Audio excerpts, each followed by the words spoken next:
What do you like? This one better? No, I mean, you're an East Coast guy with a West Coast card. I'm a West Coast guy with an East Coast card. True. Yeah, Give me the pitcher. there you go. Yeah, actually, yeah, you should be. Who's this? He's a catcher? Yeah. I played catcher for 1 year. Hated it. Who's got the lead on this game?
One more time, ladies and gentlemen.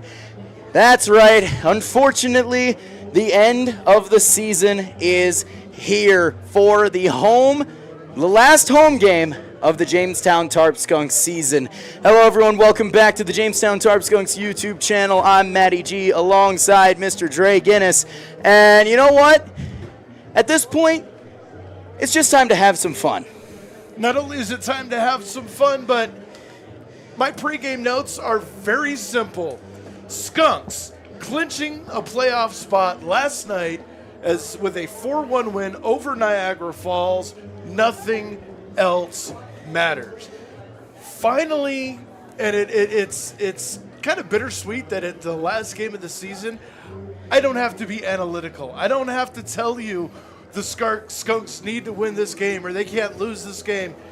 Tonight, it's just about baseball. And that's the fun part of it, because like we said, Tarp Skunks clinching a playoff spot. Every single spot in the playoffs has been clinched. No one can move up or down.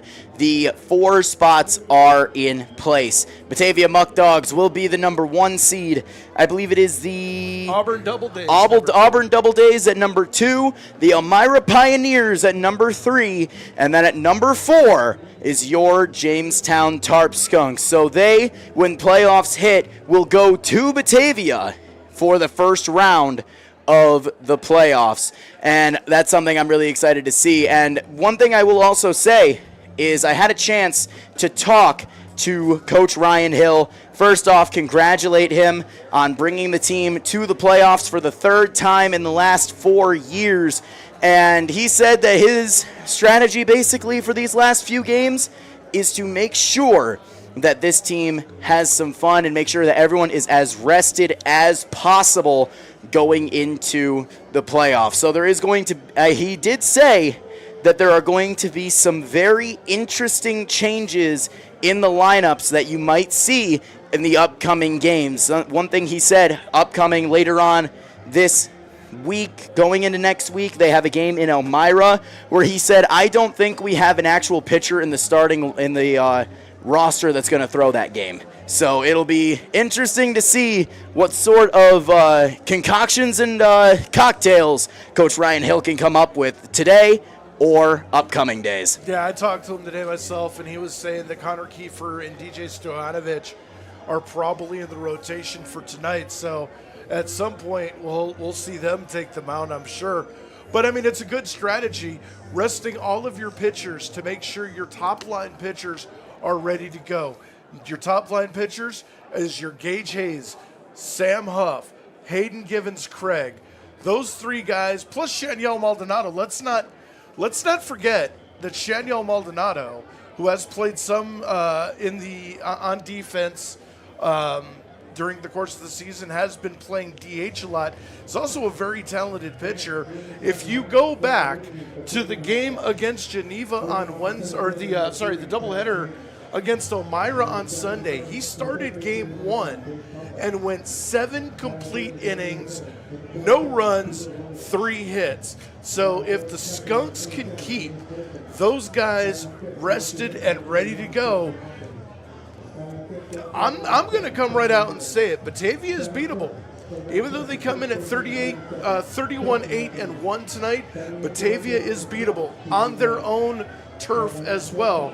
So having the strong starting pitching rotation is going to be a huge benefit for the Skunks. Absolutely, as we have a very interesting first pitch group coming out for the first pitch. We got a group of character mascots, as it is Christmas in July night.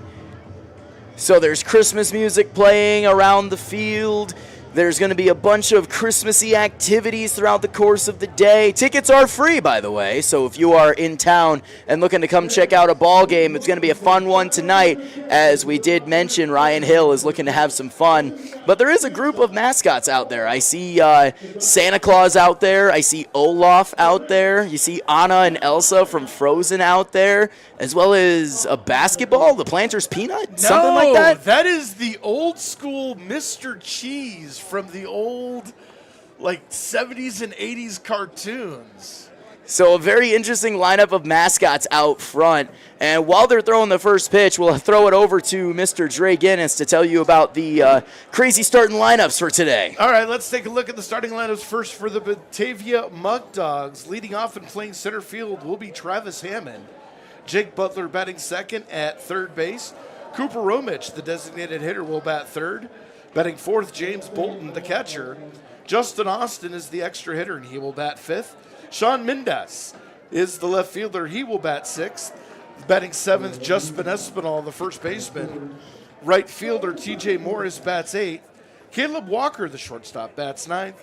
And batting 10th is Yankiel Gonzalez, playing second base. On the mound for the Batavia Muckdogs, Michael Benedict comes in with a 4-0 record and a 2.94 ERA. He will be facing the lineup consisting of leading off the extra hitter, Nigel Sebastianelli. Batting second, the second baseman, Austin Matranga. Henry Juan batting third and behind the dish. Bobby Stang at cleanup will play first base. The designated hitter, Aiden Wallace, batting fifth. The newcomer, Zachary Corris, playing third base. Leo Doyle, the center fielder, will bat seventh. Batting eighth, this DJ Stoyanovich in right. The left fielder, Connor Kiefer, will bat ninth. And BMB, Brandon McLean Banks, will bat 10th and play shortstop. On the mound for the Tarp Skunks, Eli Shedd comes in with a 1-4 record and an 8.74 ERA. But don't let those numbers fool you. Shedd has had a couple of good outings the last time he's been on the mound. So those are the starting lineups today. It's going to be a fun one. Like I said, it's the last home game. The Tarp Skunks have clinched playoffs. All of the playoff spots have been locked in. No team can move up or down. So this is all about just pure having fun for the last home game of the season. And the last game for Mr. Dre Guinness and myself for our first year doing this with the Tarp Skunks. I don't know about you, Mr. Guinness, but I have had an absolute blast. I mean, words can't even describe the experience I've had this season. This has been the most fun that I've ever had behind a microphone in any of the endeavors that I've ever had, and I'm looking forward to more of it. So we'll probably get all mushy-gushy as the innings progress. However, I will say, keep an eye out. There is a scheduled family interview a little bit later where during the course of the game, we'll keep you updated as best as possible. But I will say that this interview you're not going to want to miss. So with that being said, we're getting ready to go with the lineups are being announced. Support for our coverage of the Jamestown Tarp Skunks is brought to you by Plyler Entry Systems, the Davies Investment Group, and Prevention Works in Constant Trinity. We'd like to thank our sponsors who worked their hardest to make this and every live stream of 2024 possible. We also encourage all businesses and organizations in Jamestown and Chautauqua County to consider becoming a Tarp Skunks live stream sponsor for upcoming seasons by calling 716-705-5600.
So as the national anthem rings through Russell E. Diethrick Park for the final time of 2024,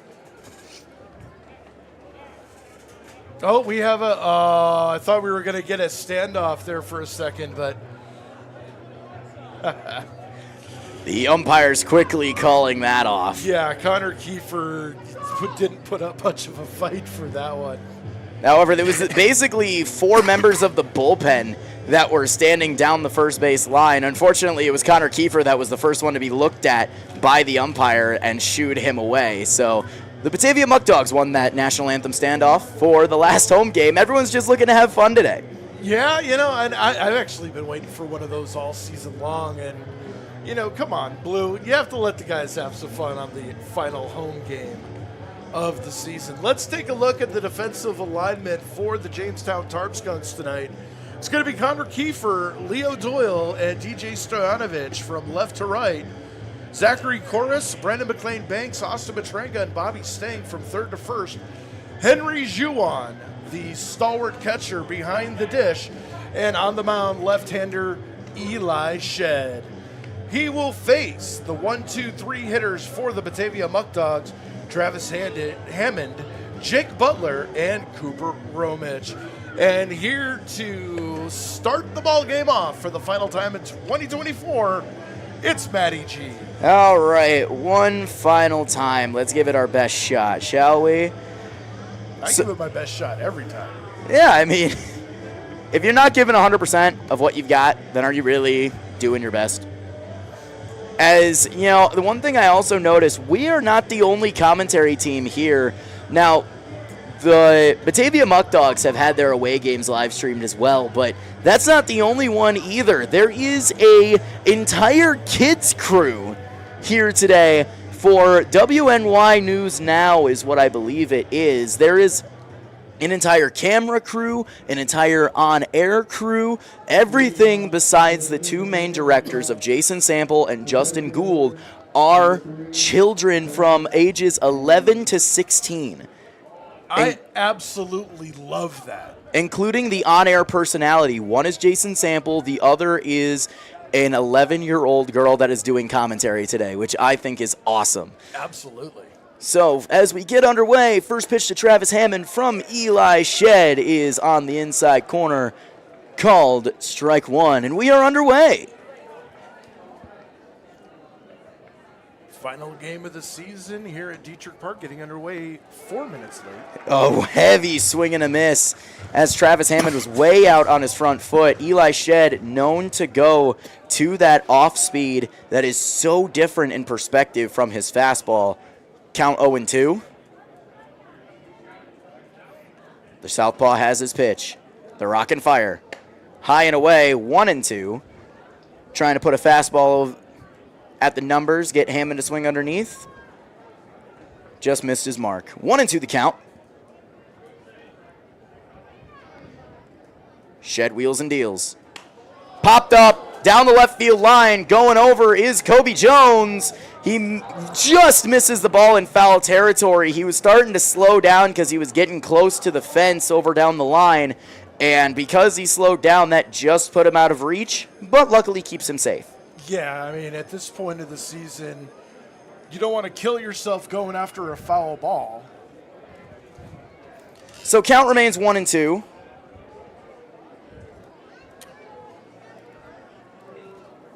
So change to the lineup.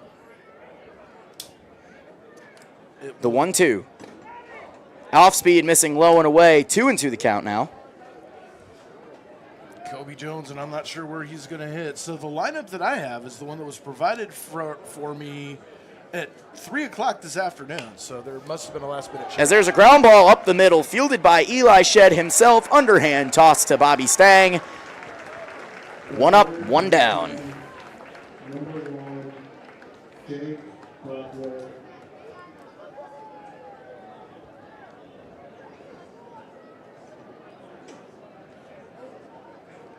And that'll bring up Jake Butler. Butler coming into this game with a .278 batting average on the season. Has definitely been a thorn in the side of the Tarp Skunks throughout their many appearances. First pitch from Shed, way out on his front foot. 0-1 the count. Shed's already set to go as Butler wasn't even in the box. Shed likes to have at least a semi-quicker pace when it comes to getting ready, but he does have a slightly more deliberate windup. The 0-1 line shot up the middle over the head of Shed, and it is a one-out single for Jake Butler, who continues to be a thorn in the side of the Skunks. He just seems to have the Skunks pitching roster's number, as he's done time and time again. And that'll bring up the man with the yellow pencil bat, Cooper Romich. Big lead off first for Jake Butler. First pitch from Shed. On the inside corner, strike one. Forget about the curveball, Ricky. Give him the heater. You know, we've joked at great length about Cooper Romich's bat. Who lives in a pineapple under the sea? As there's a pickoff attempt that bounces off of Jake Butler and goes to the fence, which will allow him to move on to second. It wasn't a bad idea by Eli Shed with that pickoff, as Jake Butler was dangerously off of first base, but it allows him to move over into scoring position.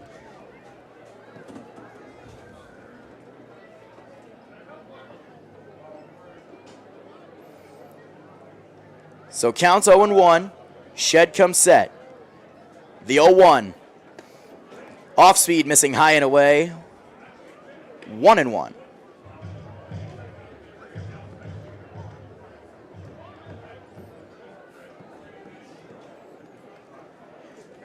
Jake Butler off second. Matranga keeping him honest.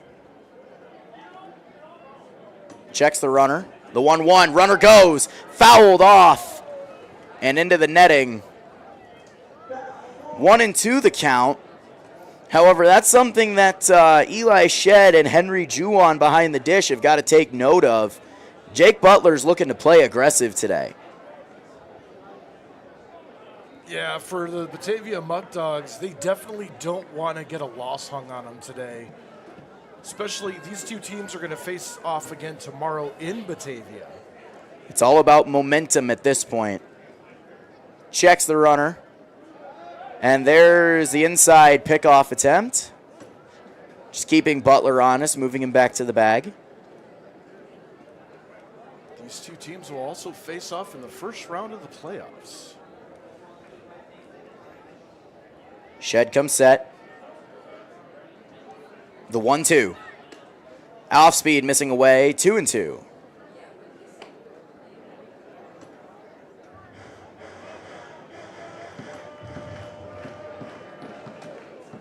I think that is a SpongeBob SquarePants bat, because I swear I see a face right above the pine tar. That could also be a logo, though.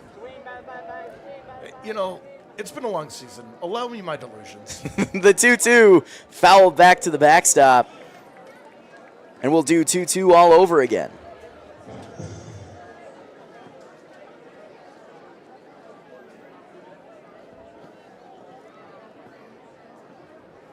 Romich stands in. Shed shakes off a pitch, shakes off another. He wants another. Now he's got what he likes. Checks the runner. The 2-2. Fouled off again. Ooh. Narrowly missing the camera crew for the kids' crew. Heads up. That's something they're going to have to keep an eye on, as their cameras are not in a safe area, as there is a consistent number of foul balls hit in these areas. Runner goes again. Never mind, he doesn't. However, it was a curveball in the dirt, missing low. Jake Butler had me fooled. Yeah, I thought he was going too, and then just stopped about a third of the way to the bag. Full count, 3-2. Call that a stolen base balk. Messing with the announcers. The payoff pitch. Curveball dropping on the outside corner, called strike three. Romich got caught jelly-legged. He had jelly legs and a statue of a bat.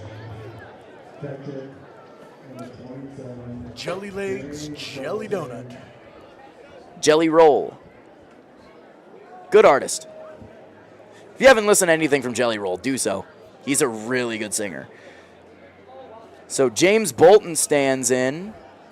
Time was called before Eli Shedd could make a motion.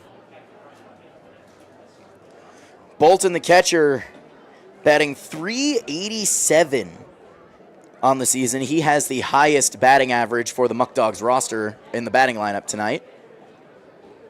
His first pitch. Fastball missing low.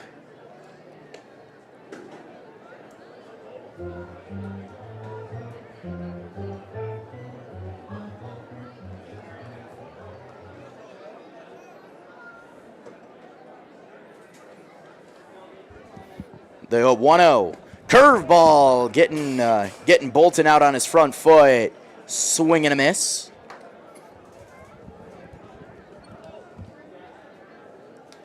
So 1-1, 2 away. Jake Butler still off second.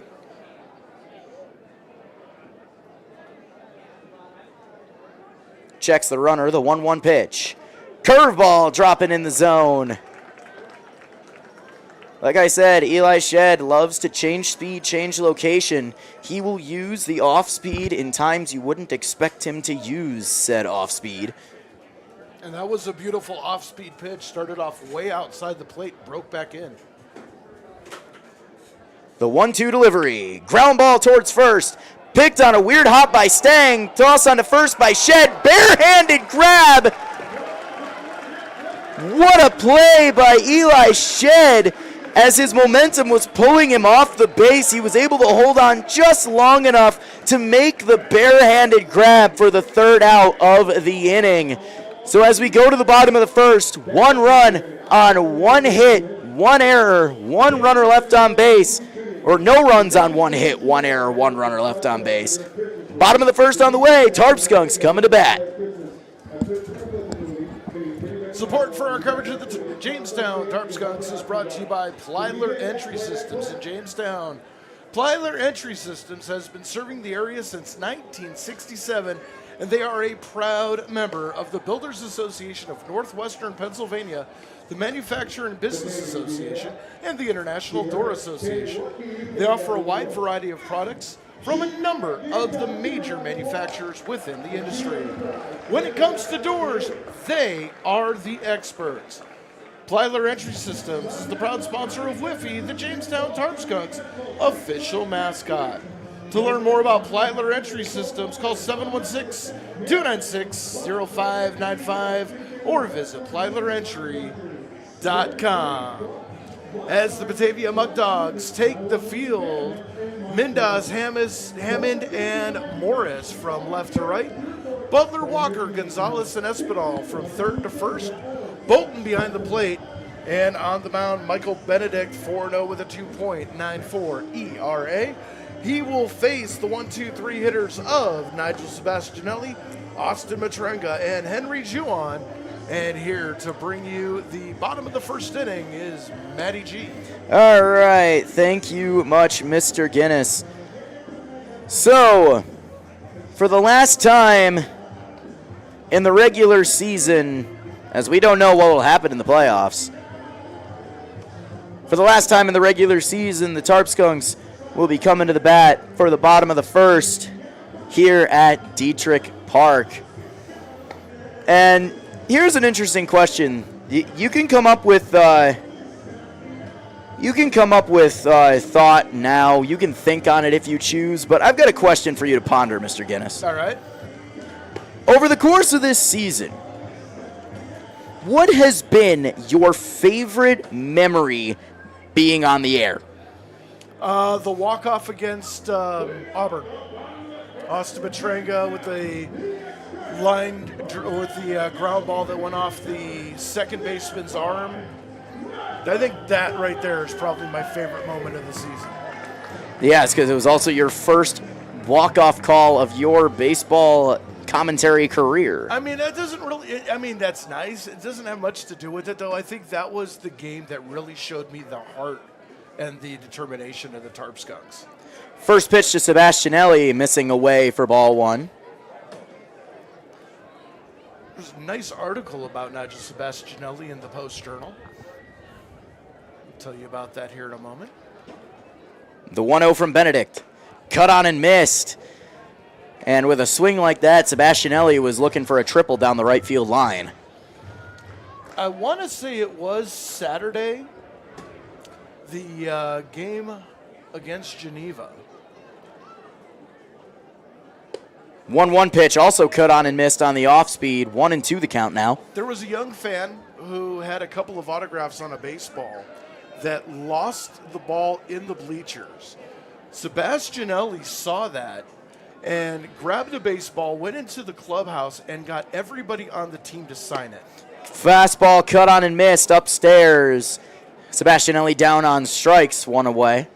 So he rushes out of the dugout and hands this young fan a ball with all the players' autographs on it. You want to talk about class act? That right there is a class act. This entire team was taught to be as such.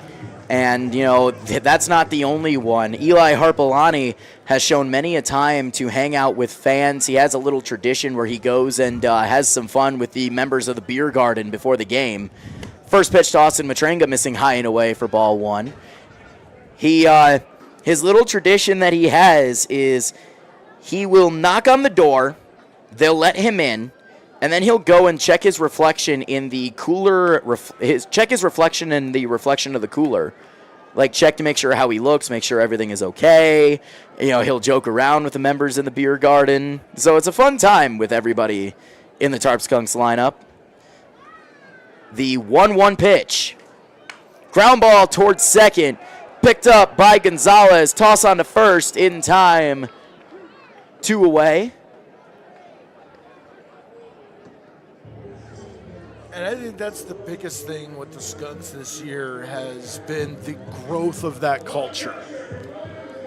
Ryan Hill has done an amazing job keeping the locker room together, keeping them focused, keeping them as happy as possible. You know, there's been some rough stretches, but never letting his head down, leading by example. Absolutely love it. First pitch to Henry Juan, up and in for ball one. Juan coming into this game batting .315 on the season. The 1-0. Missing low and away, 2-0.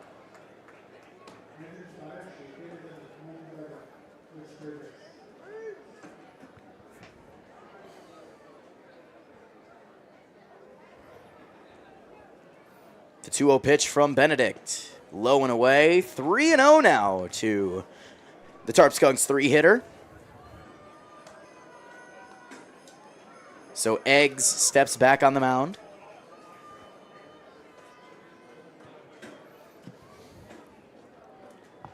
And it took way too long for Mr. Guinness to catch that one. The 3-0 pitch on the outside corner for strike one. Waitress check, please. I'm clocked out. No tip. No tip? No tip. The 3-1. Ground ball up the middle, over the head of Gonzalez, through the hole. A seeing eye single for Henry Juan. A 2-out base hit will bring up Bobby Stang.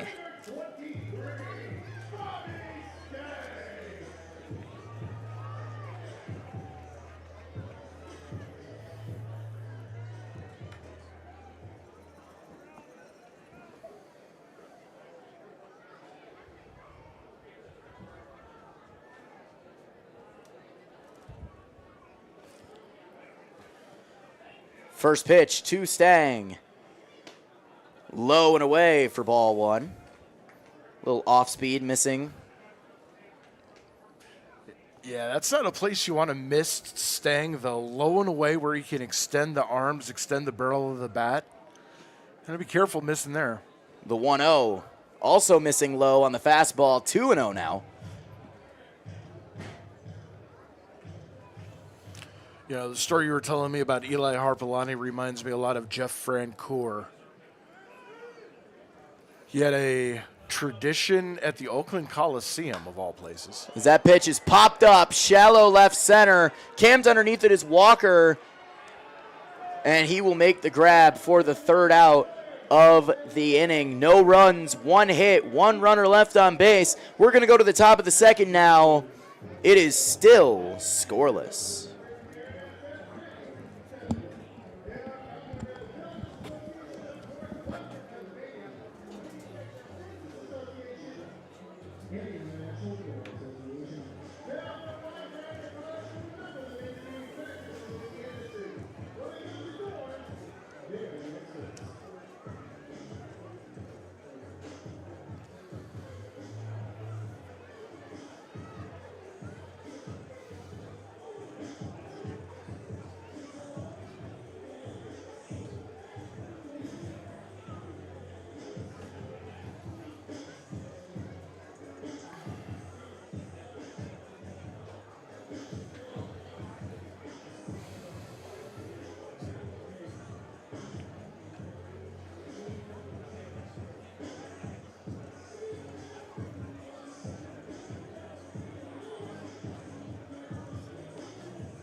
Eli Shed returns to the mound for his second inning of work. He will face Austin Mindas and Espinal for the Batavia Muckdogs.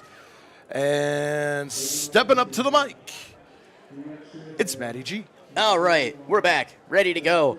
As there is a new bat in hand for Justin Austin, as it's the 5-6-7 hitters. Justin Austin rocking an all-pink piece of lumber. We'll see if it works. First pitch from Shed, curveball, missing low for ball one. So you think it's interesting. Cooper Romich has the all-yellow bat. You made the SpongeBob reference. Is that Patrick? You know what? Absolutely it is. As that pitch missing the zone as well, 2-0. If someone comes out with a Squidward colored bat, It's like a bluish gray. Yeah, I'm done. The 2-0 curveball hitting the zone, 2-1 the count now.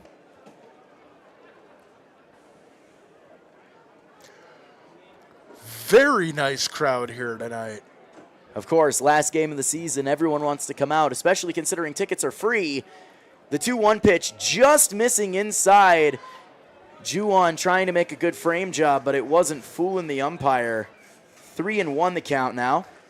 Well, not only is it, free tickets, there's also a free fireworks display after the game. And it's also $5 draft beer. $5 beer!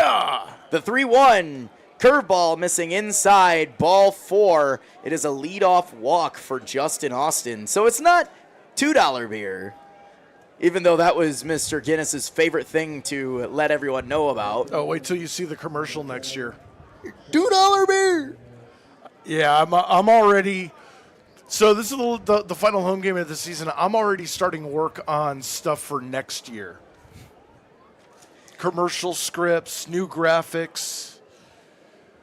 Sean Mendes stands in now. Maybe a new tattoo.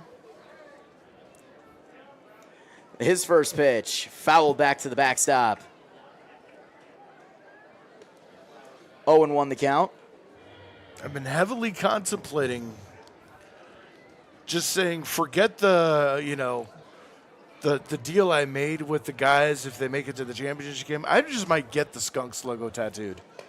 0-1 pitch missing inside. Count now 1-1.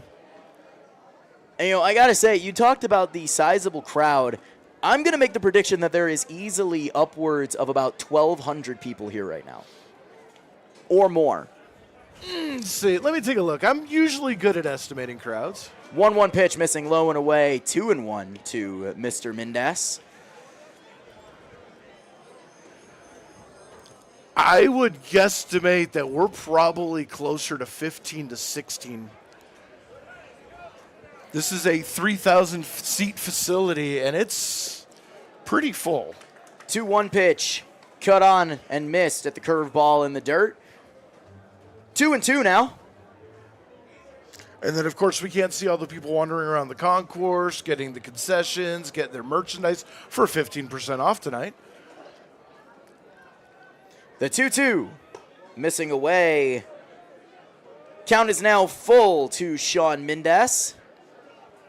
We might be pushing 2,000 here tonight. I'll tell you what, though, when they get loud, it sounds like 10. 10 people? 10,000. The payoff pitch. Curveball line down the left field line, just foul. 10 people. Go to your room. You said it. Go to your room. You're grounded. Go. I still got to know what the theme was. That'll be revealed in the fourth inning. Fourth inning. 3-2 pitch, cut on, foul tipped. And Mindas is down on strikes for the first out of the top of the second, bringing out Justin Espinal. First baseman, number 37, Justin Espinal. And our PA announcer, Jeremy Becker, couldn't sound less thrilled. That's the whole point. You're supposed to be excited for your team and bored of theirs. First pitch, Espinal fouled, narrowly missing the... He doesn't sound bored. He sounds like he's offended that he has to, these guys again. Yeah. Shed comes set. The 0-1 pitch. Missing high, 1-1.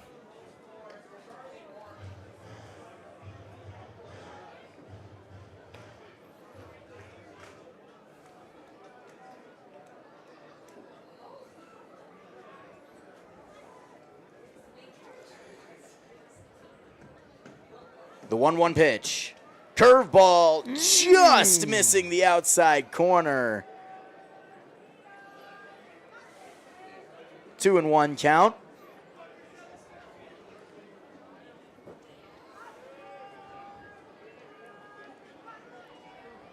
The 2-1 pitch. Cut on and missed. On the curveball that was actually more outside than the one that was called a ball. Yeah, I think Espinal was sitting on a curveball, knowing that Shed likes to come back with it. And eyes bigger than his bat. The 2-2 runner takes off. That pitch foul back. So Justin Austin having to do the slow trot back to first base. He stood at second for half a second saying, as Brandon McLean Banks and Austin Matranga were telling him it's foul, but he was like, nah, I don't believe you. Looks over at his coach. Coach goes, yeah, move back. He goes, fine, gives him a thumbs up. The 2-2.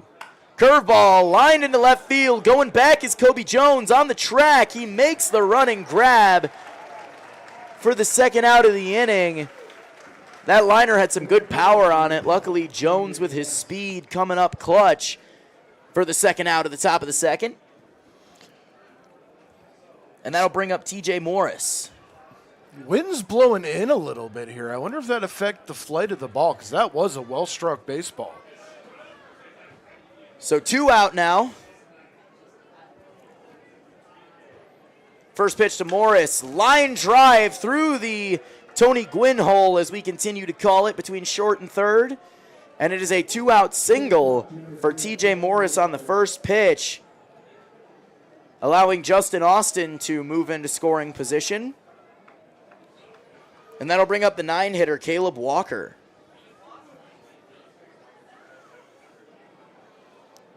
Shed wants a new baseball. Yeah, I think TJ Morris's goal was to swing the bat before his walk-up song finished.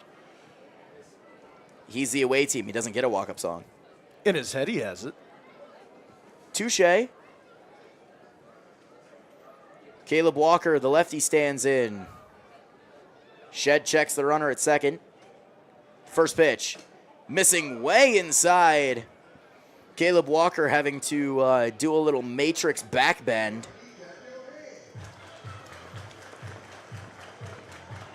Well, if there's ever a Matrix 5, give him a roll. He doesn't even need the CGI.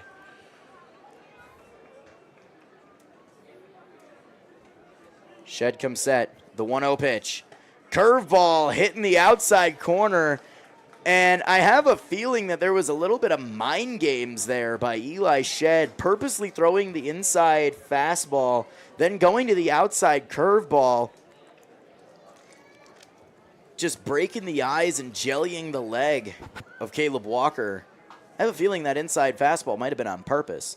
The 1-1 fastball missing outside, 2-1. Well, I definitely think that there was intent to throw an inside fastball. I don't think he meant it to get that close to Walker, just trying to brush him off the plate a little bit, and that seems to have worked because he's taken a step away from the plate back toward his dugout. The 2-1 curveball missing away.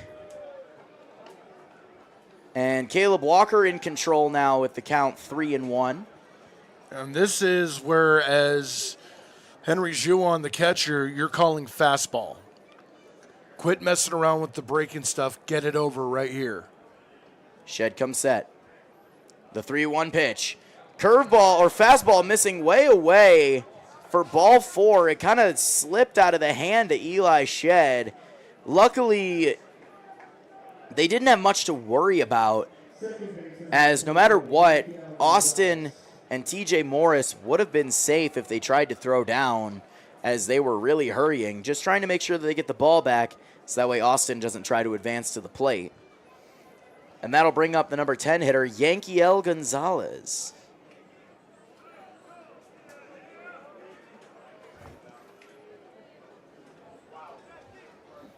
So with the bases loaded, first pitch to Yankiel, changeup missing away, 1-0.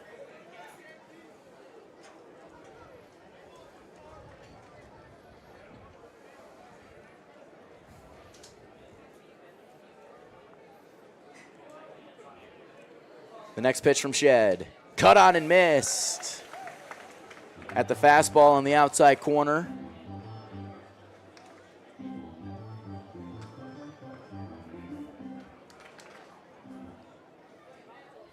So 1-1, 2 out, bases loaded. Shed's 1-1. Missing low and in with another changeup, 2-1.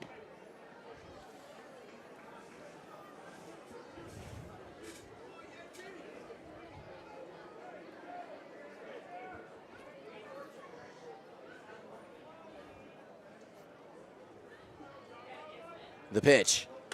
Line drive into left field, down the line. It's going to fall in front of Kobe Jones for a base hit. 1 run is in. 2 runs are in for the Batavia Muckdogs on the 2-out RBI, 2-run RBI single off of Yankiel Gonzalez.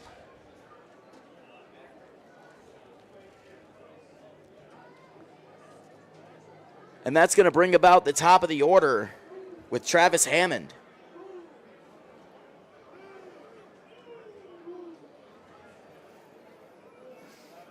So Shed trying to limit the damage here in the top of the second. First pitch, missing inside, 1-0.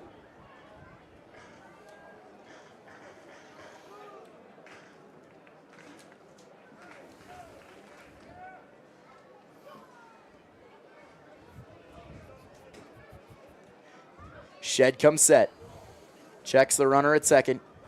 Pickoff attempt, got him in a rundown, but it was off the glove of Matranga. The runner's going to come around third and try to score. The throw home is high and to the backstop, allowing Yankiel Gonzalez to move over to second. 2 straight wild throws by the Tarp Skunks, allowing another run to score, and still another runner in scoring position. Henry Juwan calling time to have a talk with Eli Shed. You know what? I'm going to correct myself. That was really only one wild throw by Brandon McLean Banks. The throw to Austin Matranga at second base was a perfect throw. It was a perfect pickoff. Matranga didn't get there in time, so it was off of his glove and rolled into the outfield. So on the chaos, score now 3-0 with Yankiel off second. 1-0 pitch, off speed, hitting the outside corner for a strike, 1-1. And these are the things they got to get out of their system now during the regular season in a doesn't really matter game.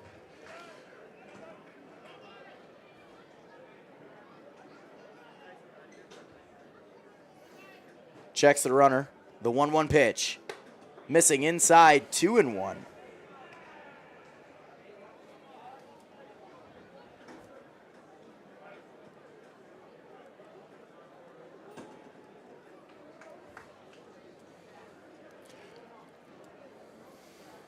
So Shed trying to work out of the jam. The 2-1 pitch. Popped up, left side, hooking foul territory. Coming over is Koros, but it falls out of play. So Hammond remains alive. 2-2 the count.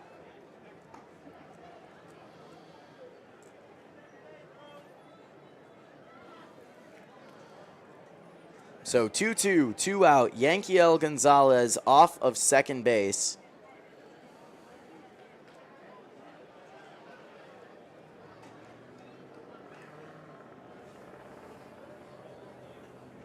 Shed has his pitch. Comes set.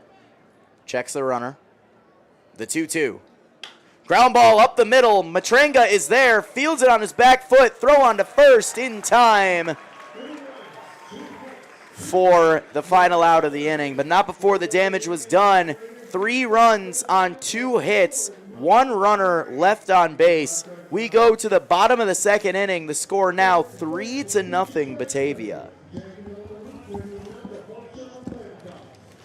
Support for our coverage of the Jamestown Tarp Skunks is brought to you by the Davies Investment Group in Painted Post, New York. In a world filled with financial choices, finding the right path can be daunting. But fear not, because the Davies Investment Group of Benjamin F. Edwards is here to guide you every step of the way. With over a century of combined experience, this dedicated team is committed to helping you achieve your financial goals. They take the time to understand your unique needs and aspirations, crafting personalized strategies designed to grow and protect your wealth. But they don't stop there. They collaborate with your trusted advisors to ensure a comprehensive approach tailored specifically to you. When it comes to your financial future, trust the experts from the Davies Investment Group of Benjamin F. Edwards. Contact Davies Investment Group today at daviesinvestmentgroup.com or visit them at 310 Town Center Road, Suite 201, Painted Post, New York, 14870. Davies Investment Group, member SIPC.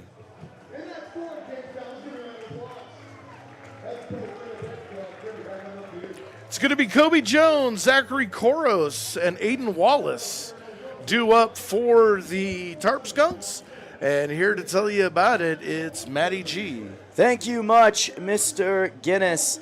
Had to quickly go and do a little bit of investigation, as we originally had Connor Kiefer in the lineup, but he was scratched.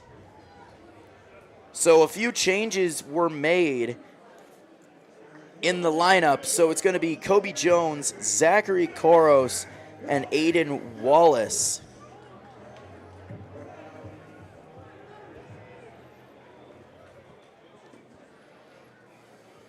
So Jones stands in. Mr. Benedict is ready to go. You think his middle name is Arnold? Wow. First pitch. Just missing the outside part of the plate. 1-0.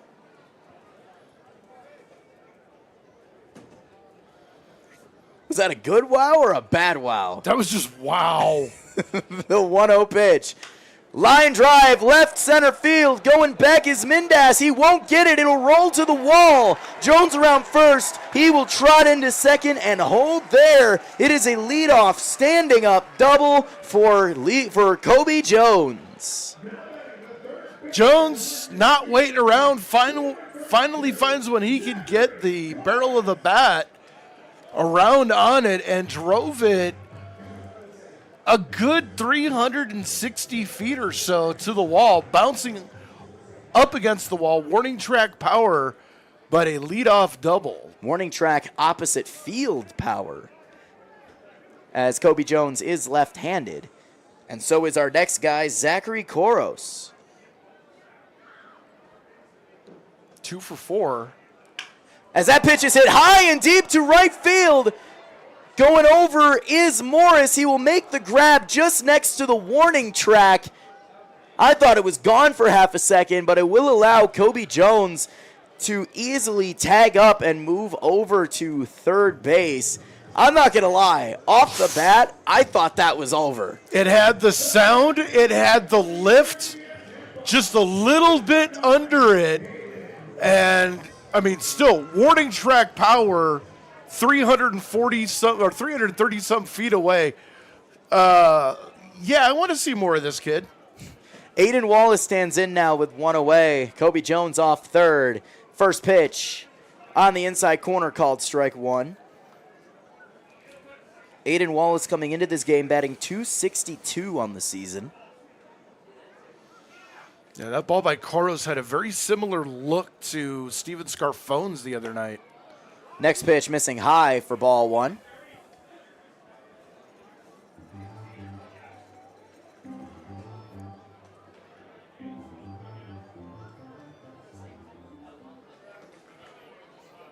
Benedict comes set.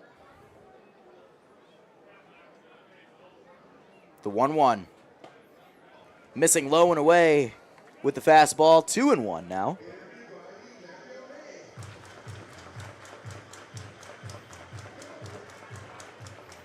Wallace with a tendency to crowd the plate a little bit.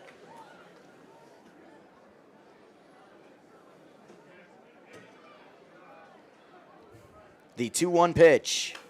Foul back and off the netting. 2-2 the count now. I was thinking right before that pitch, this would be a great time to drop a safety squeeze. But now with 2-2, it takes the opportunity out of Wallace's hands. But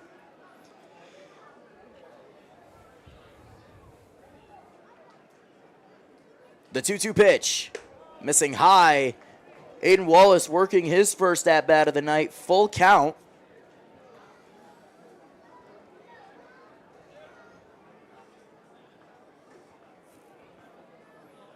Benedict shakes off a pitch. Now he has what he wants. The payoff pitch. Hits Aiden Wallace in the back shoulder. Hard fastball.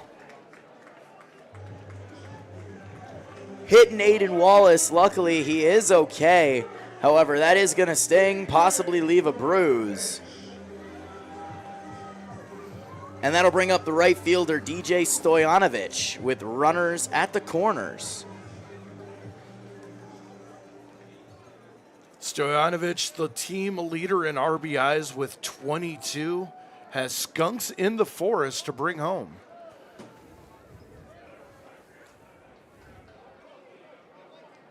Aiden Wallace off first, big lead.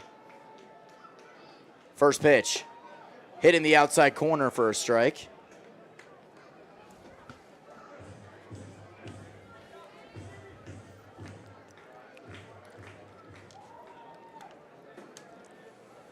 Benedict comes set.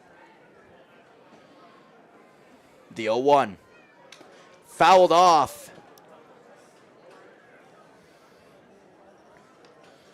Just out in front of it, looking fastball. And I think Stoyanovich would want that one back because that one was between the belt and the letters, just a little bit off speed. He gets a fastball in that location. That's damage. 0-2 the count. The pitch from Benedict. Fouled off again. That off speed putting Stojanovic on his front foot. Luckily, he was able to make enough contact. It did end up glancing off of the gear and body of the catcher, James Bolton. So the umpire coming out and handing the ball to Michael Benedict to allow the catcher to make sure he is ready to go and the pain has subsided.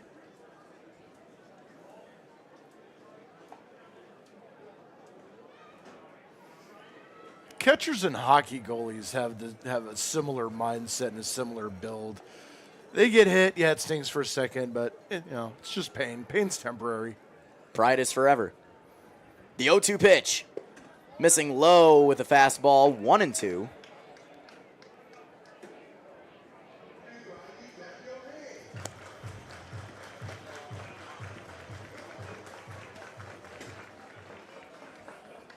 So 1-2, 1 out. Pickoff attempt over to Aiden Wallace. He is back standing.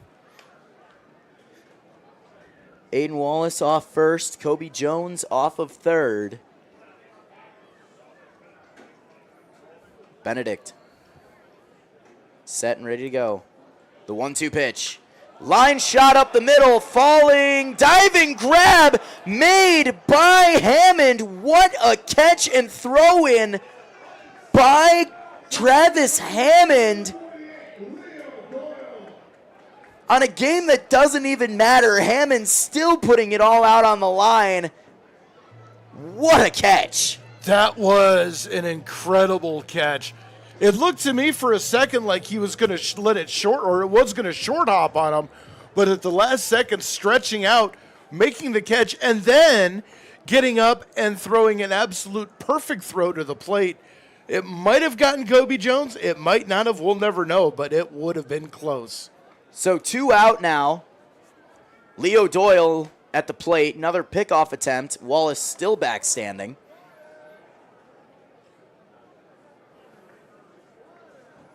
Doyle coming into this game with a .243 batting average. His first pitch of the night. Changeup missing high, 1-0.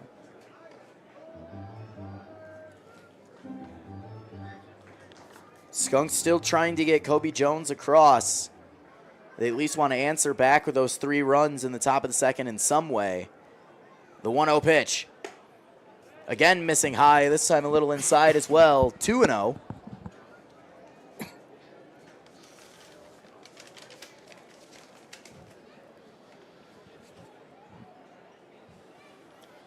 Another pickoff attempt.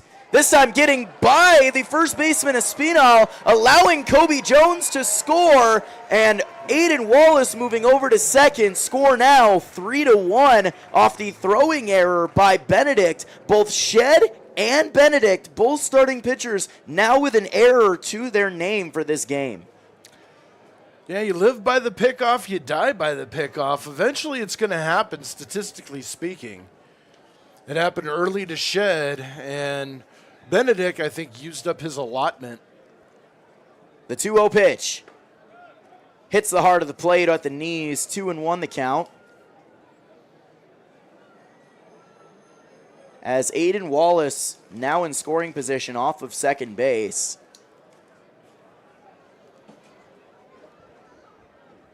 Doyle calls time as he feels the Eggs Benedict was taking too long to cook.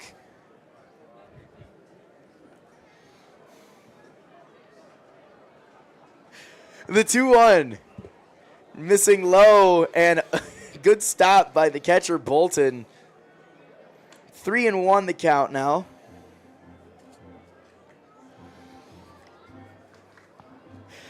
And Dre's ready to be done with me. If you guys could have seen his reaction, you would have laughed as much as I did. I'm still reacting. It's too clean. The 3-1 pitch. Missing away. Ball 4. It's a 2-out walk for Leo Doyle. As that'll bring up the shortstop and the 10-hitter, Brandon McLean Banks.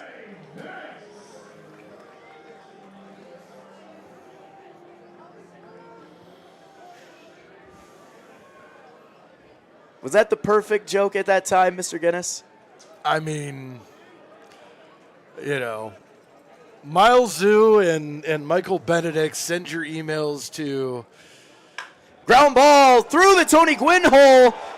Aiden Wallace around third. He will hold there as the throw is wild. Wallace wanted to attempt to get there, but he will hold at third, as it was the third baseman, Jake Butler, that was covering home plate at the time.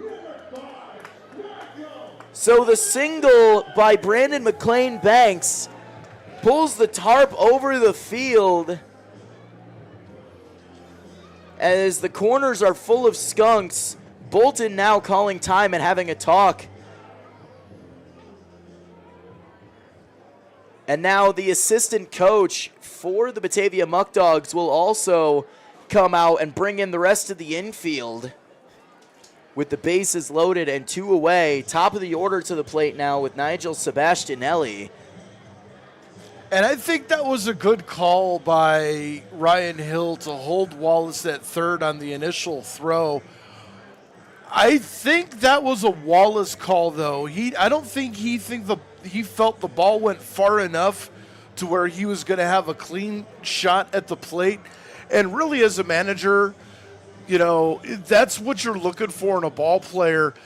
You have an opportunity. You have to be able to weigh the opportunity. Are you going to have a chance to score, or are you going to get yourself thrown out at the plate? And you have to make that decision within a split second. So I think that was a good call by both Ryan Hill and Aiden Wallace on that play. Now with the bases loaded in the top of the order, some real damage could get done here. Sebastianelli 0 for 1 on the day so far. Did strike out swinging his last time up.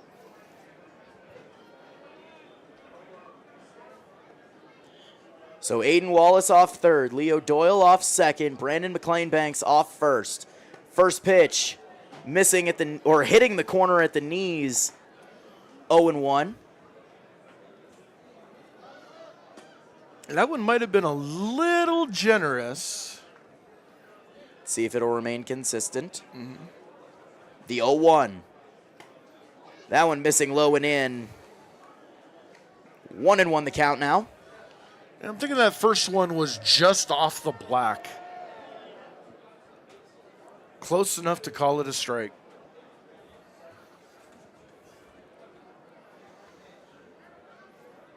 The 1-1. Missing low and in. 2-1 now. So 2-1, 2 out. Score right now 3-1. Tying run at second base right now. The 2-1 pitch to Sebastianelli. Hitting the outside corner with the changeup. 2-2 the count.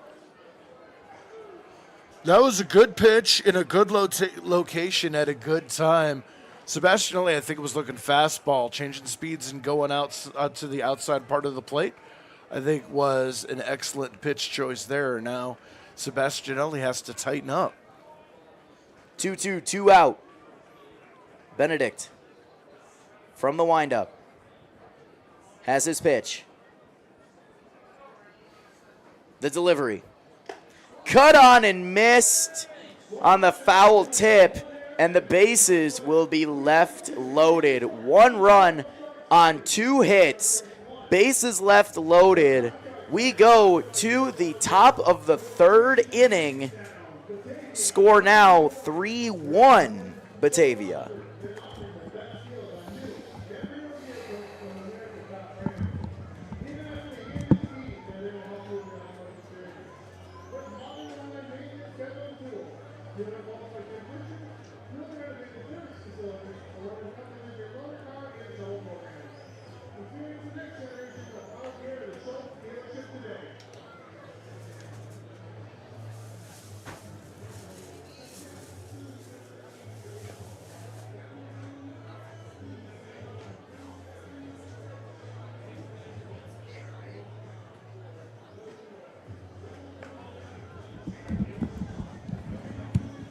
So as Eli Shedd comes out for the top of the 3rd inning, you know how I mentioned that interview earlier in the game. Well, Dre, I'm going to have to steal your microphone from you as the interview is about to begin, as we are joined now in the booth by the father of the starting second baseman today, Austin Matranga. His father, David Matranga, is here. And I got to say, of someone who has been in the box, he probably has the most credentials from what we've seen. Yeah, I'll hand over the microphone, and he can give you the resume. It's impressive.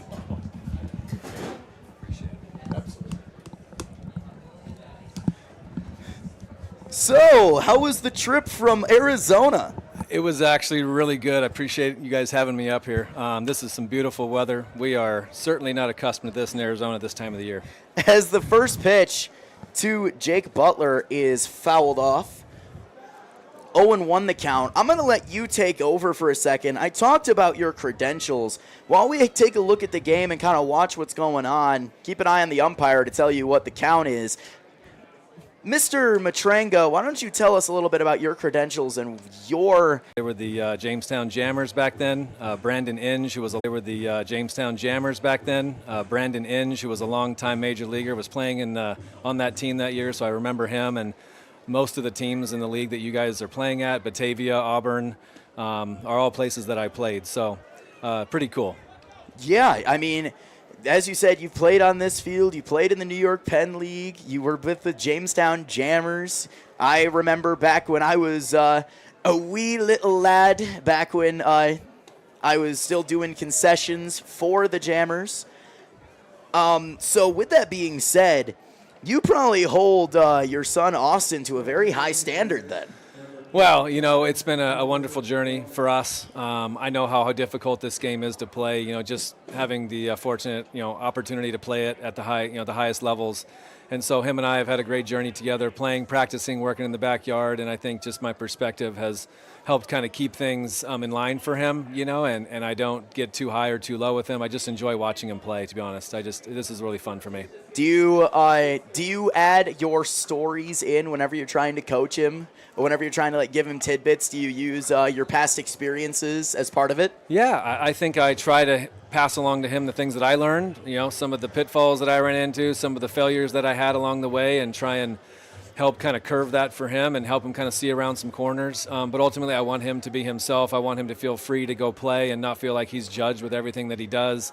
He's his own player. Like I said, my wife and I, our family's here right now, my mom, my son, so we're just having a blast watching him play and just want him to kind of blaze his own trail. Absolutely. I mean, and he has been doing well. I mean, his bat obviously has been very effective for the Skunks this season. He's bounced around like a pinball throughout the entirety of the Tarp Skunks lineup. He's led off. He's been in the 2-hole. I've seen him batting in the 10 spot, the 9 spot. I don't think there's very little batting spot in the lineup that he hasn't seen. So I got to say, he is very, very effective for the Skunks this season, and that's probably allowed you to hold your head high. Yeah, I honestly, I watch him play, and I try to look through the lens of just a baseball guy and some of the things that he does good, some of the things that he needs to get better at. I think he has a great eye, better than I had. He's got a lot of walks.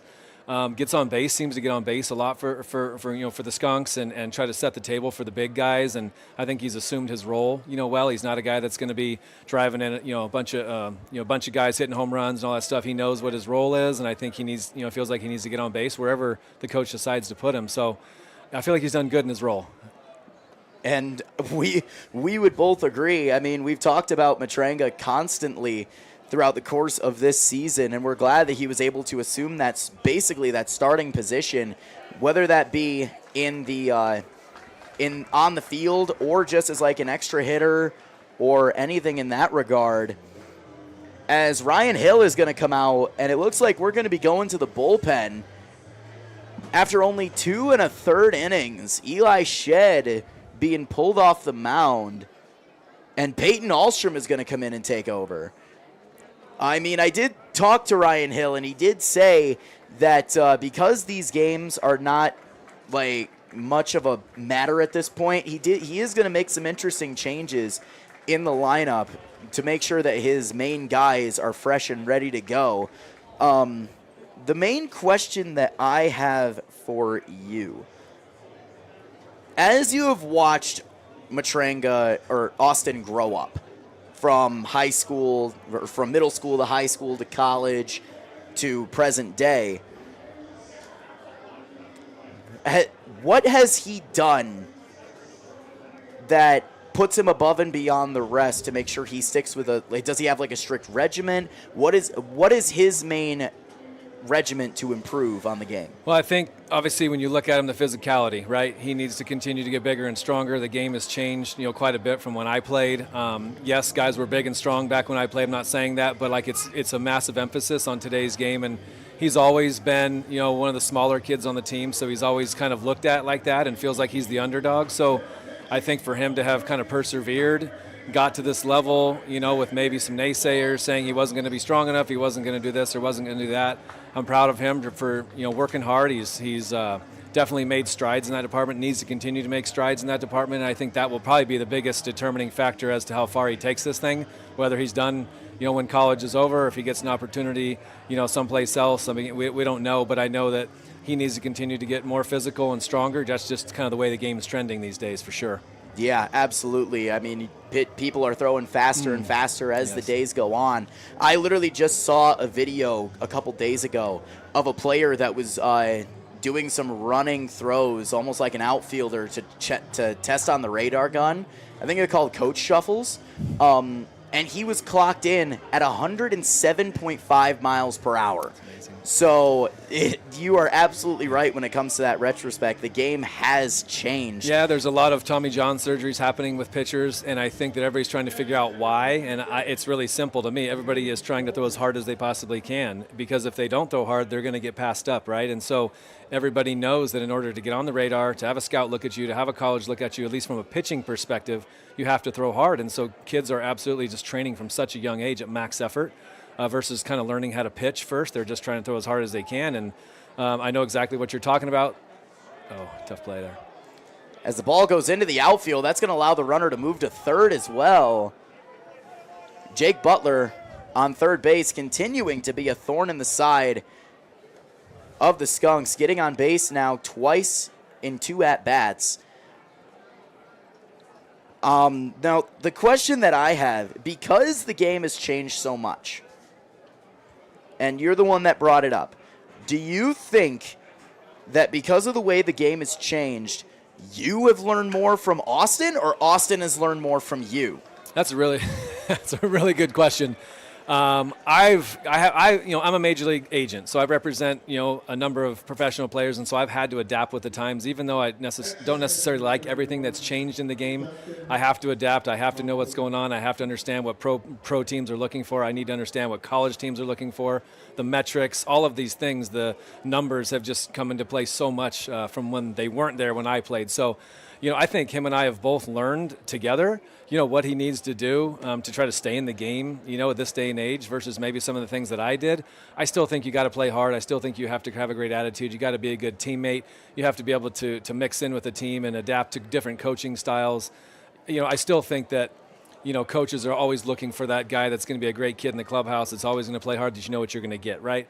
But then obviously you have to have tools, and you have to be able to keep up with the times. But the pitchers are throwing so much harder now that you have to see velocity consistently. You have to prove that you can hit a fastball because the stuff is just only going to get better from here. So I think, the game's definitely changed. I can count on one hand the amount of guys I saw throwing 100 miles an hour when I played pro ball, and now it's every single night.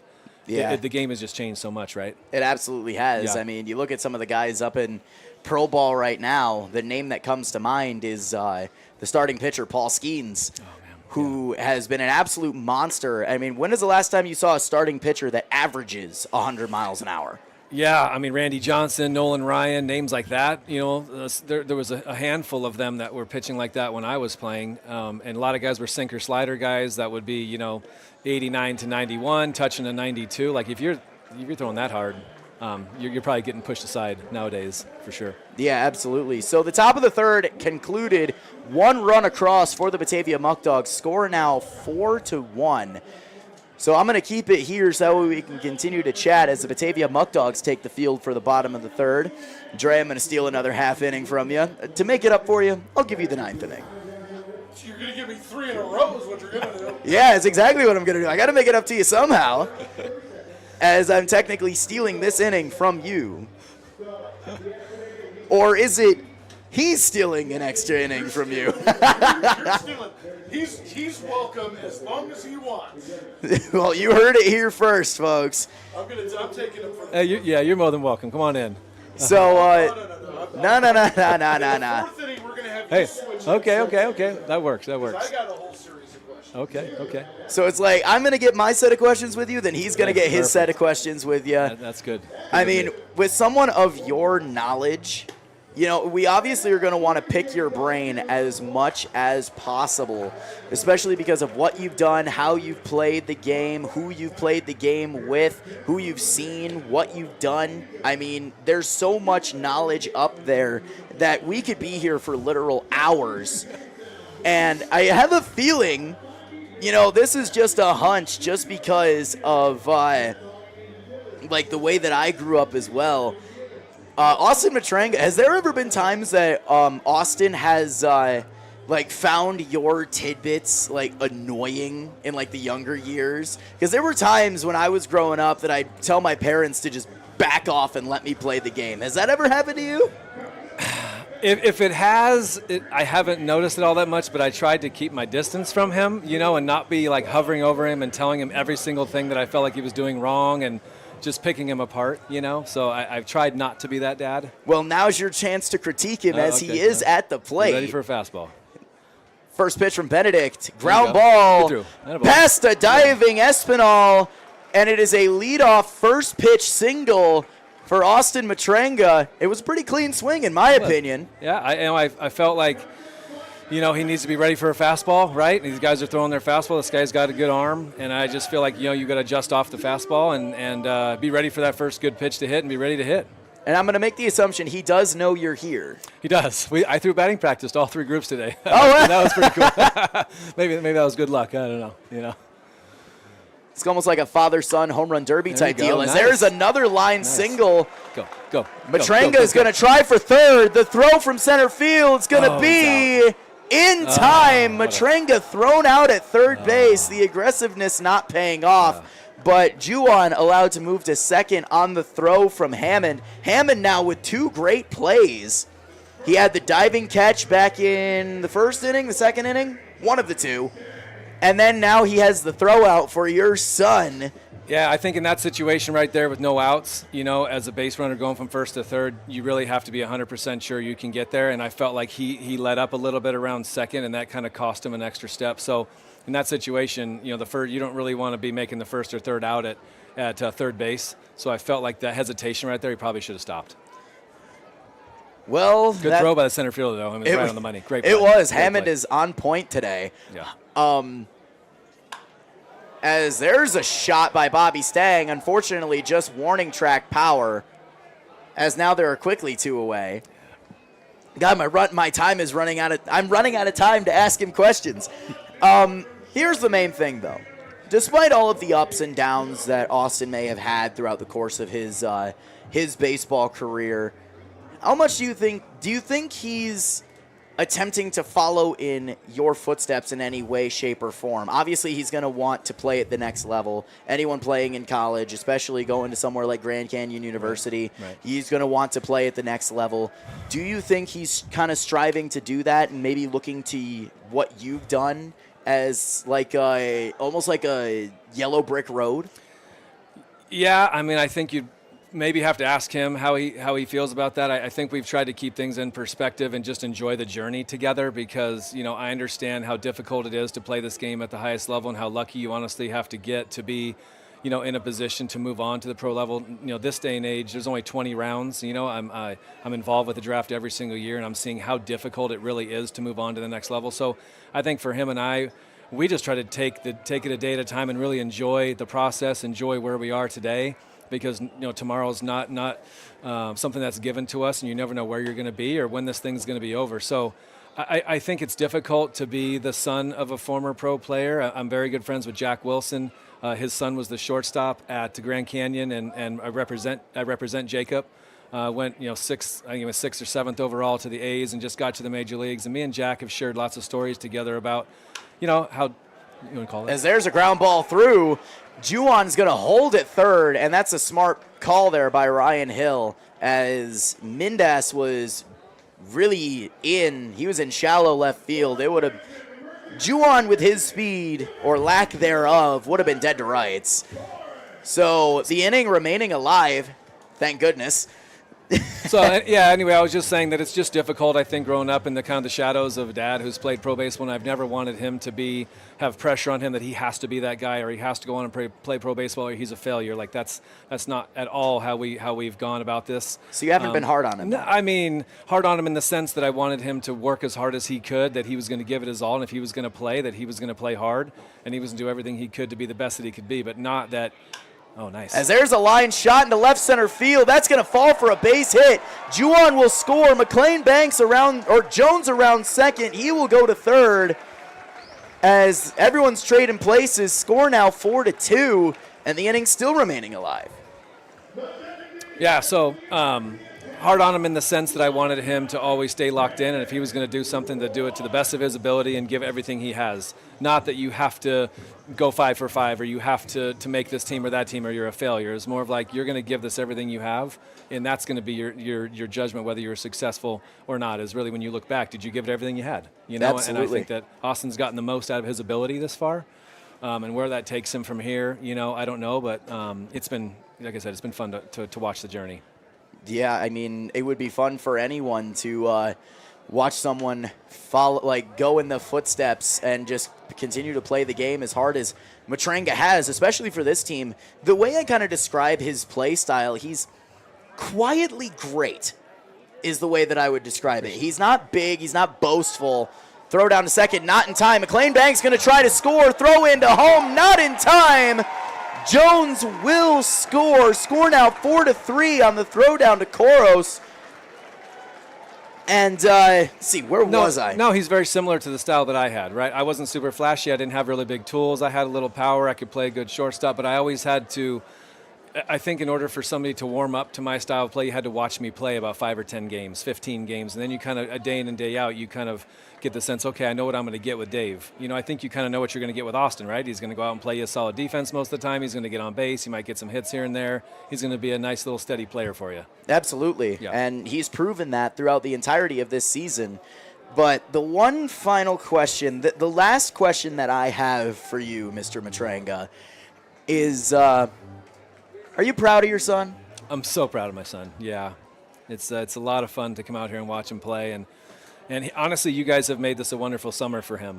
For us too. I mean, we're sitting at home, 2,000 miles away or however far it is from us to get back to Arizona, and you guys bring the games to life for us. We watch your games every day.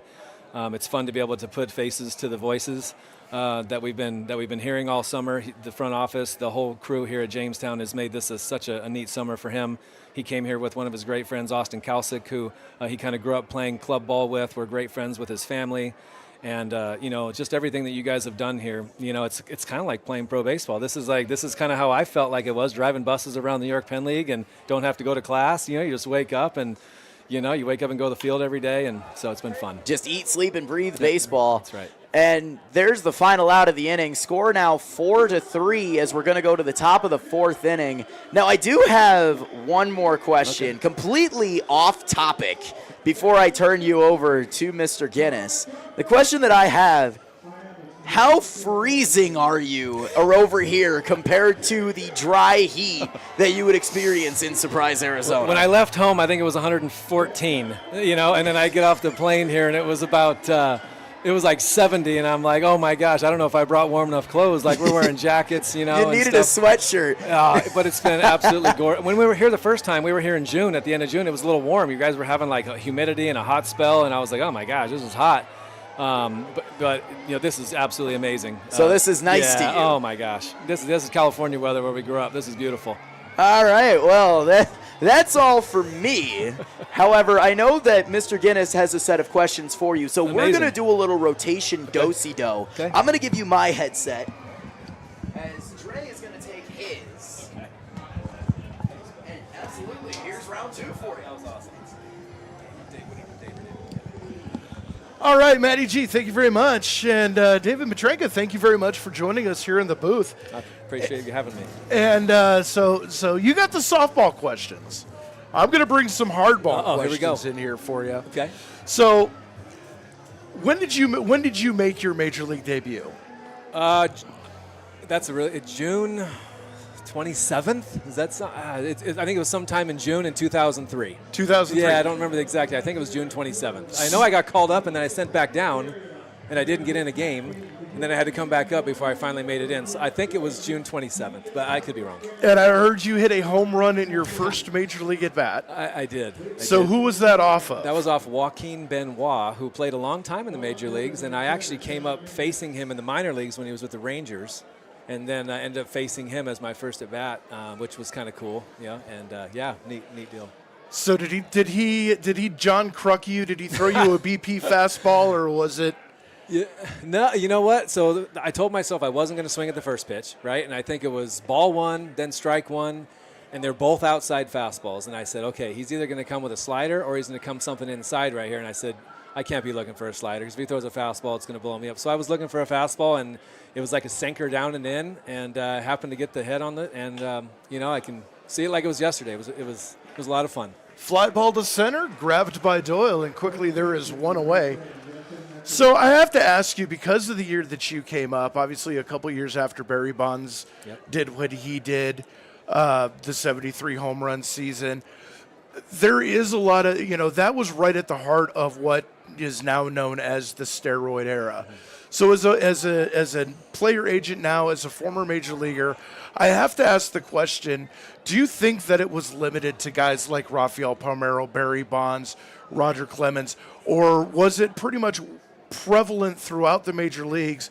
And just because, Palmeiro, Bonds, Clemens, McGuire even, some were suspected, some admitted, and some, there's a gray area.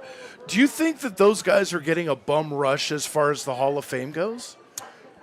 I personally do. I think that the game was saturated with it when I was playing. I saw it with my own eyes.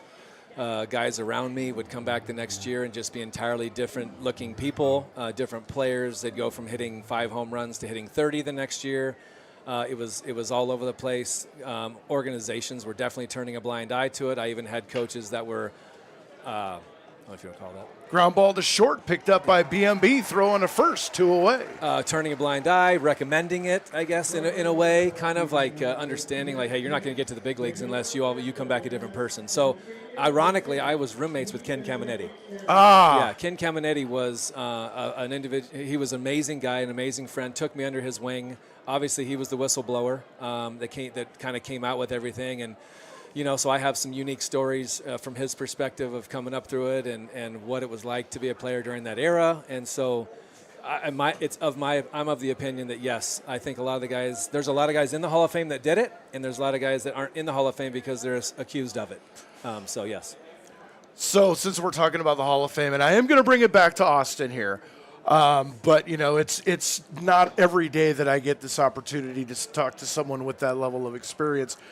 So with the Hall of Fame and the Pete Rose situation, obviously we know Pete Rose banned from baseball because he bet as the manager of the Cincinnati Reds.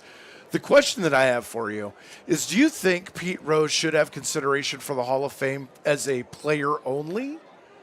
Or is this ban justified? It's really a difficult question, and I'll tell you, we had a recent situation come up this season where we've had multiple players that have been found guilty of betting on baseball through the various online apps, and they were not banned from baseball for life. I don't understand how you could do it to one and not do it to the rest, right? And so if I'm Pete Rose, I'm not too happy about what's happening right now. Pete was an amazing player. He's a Hall of Fame player. He bet on his team to win, is my understanding, every time. However, when you walk into a clubhouse, any clubhouse I've ever been in my entire life, the first sign you see is no betting on baseball, right? And so he clearly knew what he was doing was wrong. And I think what's Bart Giamatti. I'm kind of thinking who was the commissioner back then. You know. High drive into left field. Jones going back on it, makes the catch, and a 1-2-3 inning for Peyton Ahlstrom as we head to the bottom of the fourth inning. Still 4-3 Batavia. We're going to go ahead and keep it here because this is the fascinating conversation. Yeah, so it's a difficult deal. I think that the commissioners that followed behind Bart are basically not going to sell him out. This was his decision. It's at least that's what it seems to me. But Pete was an amazing player. He's the hit king, just a tremendous career.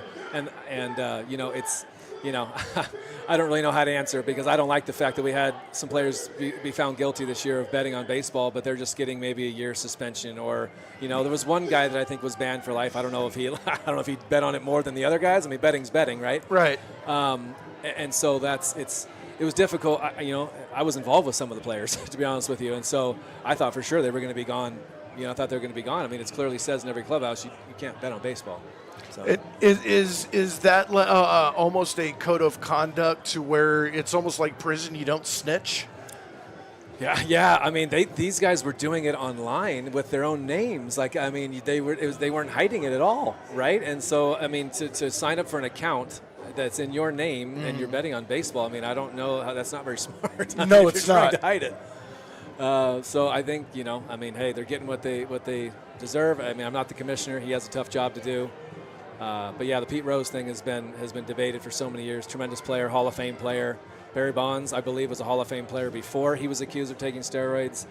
One of my biggest clients, Aaron Judge, obviously, hit 62 home runs, and so a lot of people, does Barry still have it? Does Aaron have it? Who has it? There's that debate, right? Right. So, Aaron Judge is your client. I do have to take umbrage because he was supposed to be a San Francisco Giant. I'm a Giants fan. I grew up in the Bay Area, so. Yeah. But you know what? Here's my thinking on that. This is the last thing, major league wise, that I want to talk about. Is that nowadays you have these guys that are getting these huge long-term contracts, and really it's not about what they're going to do in the future. It's more of a reward for what they did in the past, and all that money is like it's an investment. It's a speculation. And this is probably going to be an unfair question to ask a Major League Baseball agent, but do you think that in these situations, those type of contracts are more of a detriment to Major League teams? I mean, you look at guys like Josh Hamilton when he went over to the Angels, Mike Trout, who has spent most of his time injured. Barry Zito is a brutal contract that I had to live through for 5 years. Mm-hmm. But, it seems to me that, while you are rewarding these guys for their past performances, you're taking a gigantic risk putting that much money into one player. And if an injury comes down, there is almost no remediation for the team to either put a pause on the payment or get some of that money back. Right. So, I think that because I'm obviously involved in the trends and watching how contracts are happening, I think ground ball to second for Stoyanovich, throw on to first, one away. Yes, to your point, I think the Albert Pujols era, some of those guys who got those long contracts, yes, they were kind of rewarded for what they did, not necessarily for how they were going to do for the next 10 years. But when Mike Trout signed he was in his early 20s, right? But these guys, eventually these guys are going to age. Eventually these guys are going to slow down. And so then it's going to be like, he's not worth it. He's not this and that. But I think the amount of revenue and the amount of marketing that these teams can build around these guys while they're there it's just the money that's being made is incredible. And I will say that when they sign these big contracts, these teams buy insurance on them. Oh. Yeah, so if a player gets injured or something happens to them, then the team can go back and get that insurance on those players and recoup a lot of the money that they are missing out on. So I know that happens quite often on those big, large ones. As there's a ground ball, nice sliding stop at short by Walker. Long throw to first is not in time, and Leo Doyle with an infield single, and there's one on with one away. And I think what a lot of fans don't realize, too, is that, these guys sign, Joe Blow signs for 10 years, $100 million. Great, $10 million a year. You think that's a lot of money. But as an agent, there's an agent cut, there's taxes, so that $100 million over 10 years ends up being really 40. 40, if 50. 40, Yeah, 50. It depends on where you live. Like if you live in Florida, you live in a non-tax state, you can save some. If you're in California, something like that, they get you. Oh, yeah, but then every state that you play in, you have to pay taxes for working in that state, which blows my mind. And I think Those tax returns are something else. Yeah, I've seen. I think I saw Brandon Phillips leak online, and it just That's was wild. jaw dropping. Yeah. Takes a while. Ooh, pitch gets away from the catcher Bolton, and moving into second is Leo Doyle. So I've picked your brain enough about the major league. So I want to talk about Austin because I was a second baseman. Austin plays second base. So, whoever's in that position is always my favorite player. So, Austin Matrenka has been my favorite player for a lot of these games. And from what I've noticed, he has a very similar style to guys like, Mike Gallegos, Robbie Thompson from back in the day, like classic second baseman. And what does that kind of mentality come from, the players that he grew up watching, maybe watching you because as you played shortstop, it's a little bit of a different skill set than second base, but there's a lot of similarities as well. I think that's a great question. I think he's a little bit of a throwback, right? I think when you watch him play, from when you and I played the game, he's a similar player to that era. And this day you get a lot of flash, you get a lot of showboating, you get guys that are just kind of walking around and kind of carry themselves a little bit differently. Ground ball to short. Walker has it, throws on to first. And just staying on the bag apparently was Espinal. I would challenge that.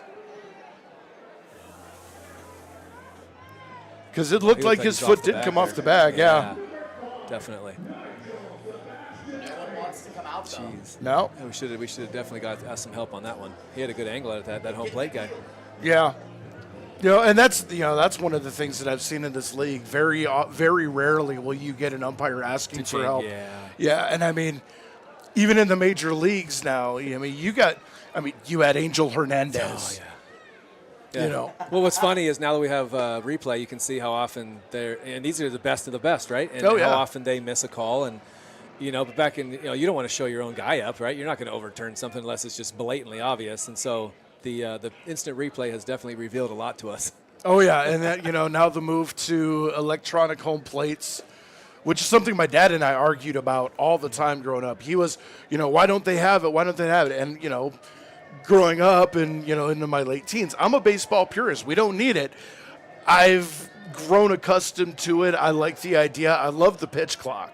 I think the pitch clock, though, needs to be extended another 10 seconds or so. Yeah. Because you're getting way too many Tommy Johns. Yeah. It's a little quick. I think that combined with everybody throwing so hard and so often, it's ground ball to third. Weekly hit. Butler has it thrown to first. Not in time. Leo Doyle scores, and we are tied at 4. Good hustle right there. Great hustle. Didn't give up on the play. Yeah, and one of the things with Nigel Sebastianelli and Austin Matrenka, they make a good 1-2 combination, whether it's 1-2 on the lineup, 10-1 in the lineup, whatnot. Right. And here comes Austin, who had a base hit his last time up. So, look. Now the dad stands up. Now the dad stands up to judge. I'm not putting the rally hat on. I'm saving that. And the first pitch. Ooh. Fastball right down the pipe for a strike. It's 2 in a row. I like the approach of taking a pitch. Yeah. Certain situations for sure. As a leadoff hitter, though, how do you feel about leadoff hitters that swing at the first pitch of the ball? I don't like that. Okay. I think that your job is to get your guys behind you some looks as much as you can, right? And try to see if you can see a couple different pitches. Maybe he shows you a changeup, a breaking ball, so the guys behind you can get as much of a look as you can. You go up there and swing at the first pitch. Now nobody knows anything. As the leadoff guy of the game, I think your job is to see some pitches.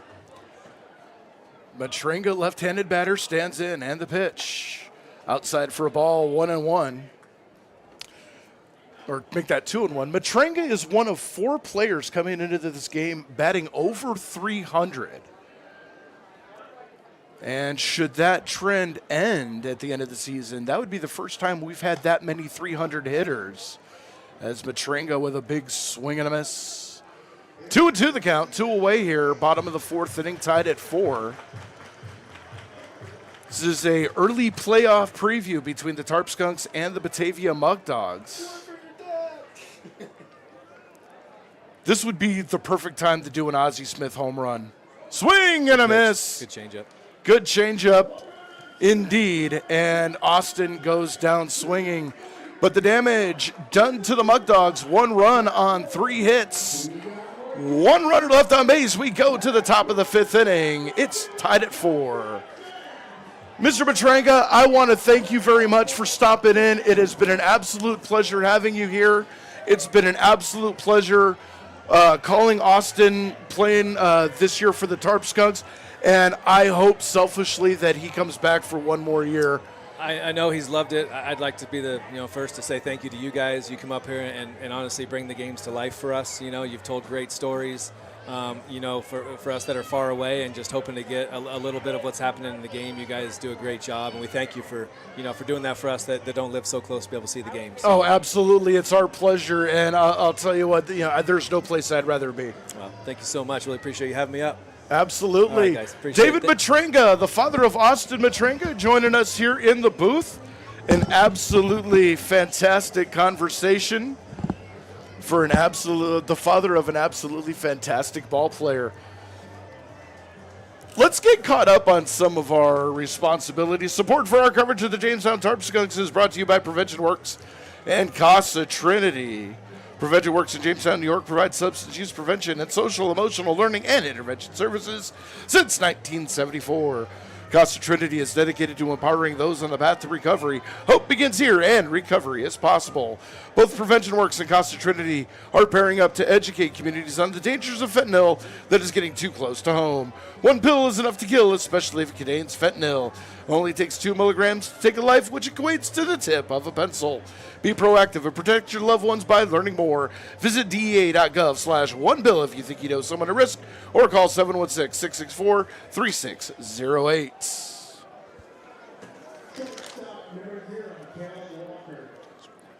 Support for our coverage of the Jamestown Tarp Skunk brought to you by Plyler Entry Systems in Jamestown. Plyler Entry Systems has been serving the area since 1967. They're a proud member of the Builders Association of Northwestern Pennsylvania, the Manufacturer and Business Association, and the International Door Association. Is stepping up to the plate is Caleb Walker. He pops it up. Underneath it is Chorus, and he makes the catch for the first out. And this is my inning, Mr. Guinness. We are back on track. Good, No, sir. I'm getting 4-5. You get 6-7. I get 8-9. You still get your 5. I get 4. Okay, that works for me. I can't do Kind just of altering things a little bit. It's a little chaotic because we had Mr. Yeah, I Matringa mean, up I here. can't do just 1 inning because that's just like eating 1 Reese's peanut butter cup out of a 2-pack. It just doesn't work. First pitch from Alstrom is a breaking ball, catching the zone for a strike. 0-1 the count. Like we said, it's all about having fun up here in the booth, especially considering this game. Even though it's a league game, doesn't really mean much. There's a long drive. Left field. Jones going back on it. He can't get it. It's off the track. It bounces up against the wall. Pulling into second with a 1-out double is Yankiel Gonzalez. And the Muckdogs have something going with 1 out. I mean, you had a proper statement. I kind of gave the softball questions, talking about his son, talking about, like the normal stuff. You went on a tangent there.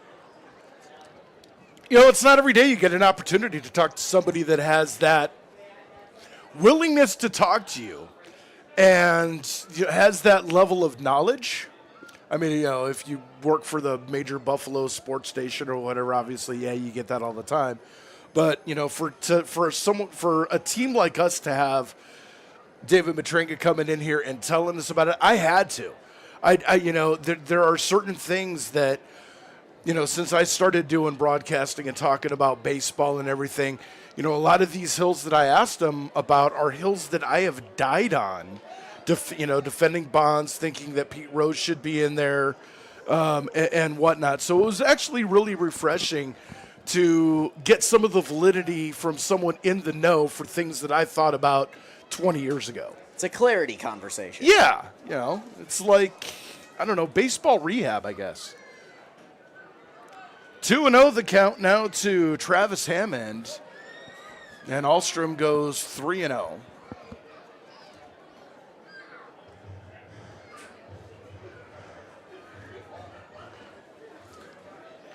Made changes to the lineup, but didn't make changes to the scorebook. That's why I got confused. There we go. 3-0. Oops. And the pitch. Taken for a strike. Hammond was not swinging.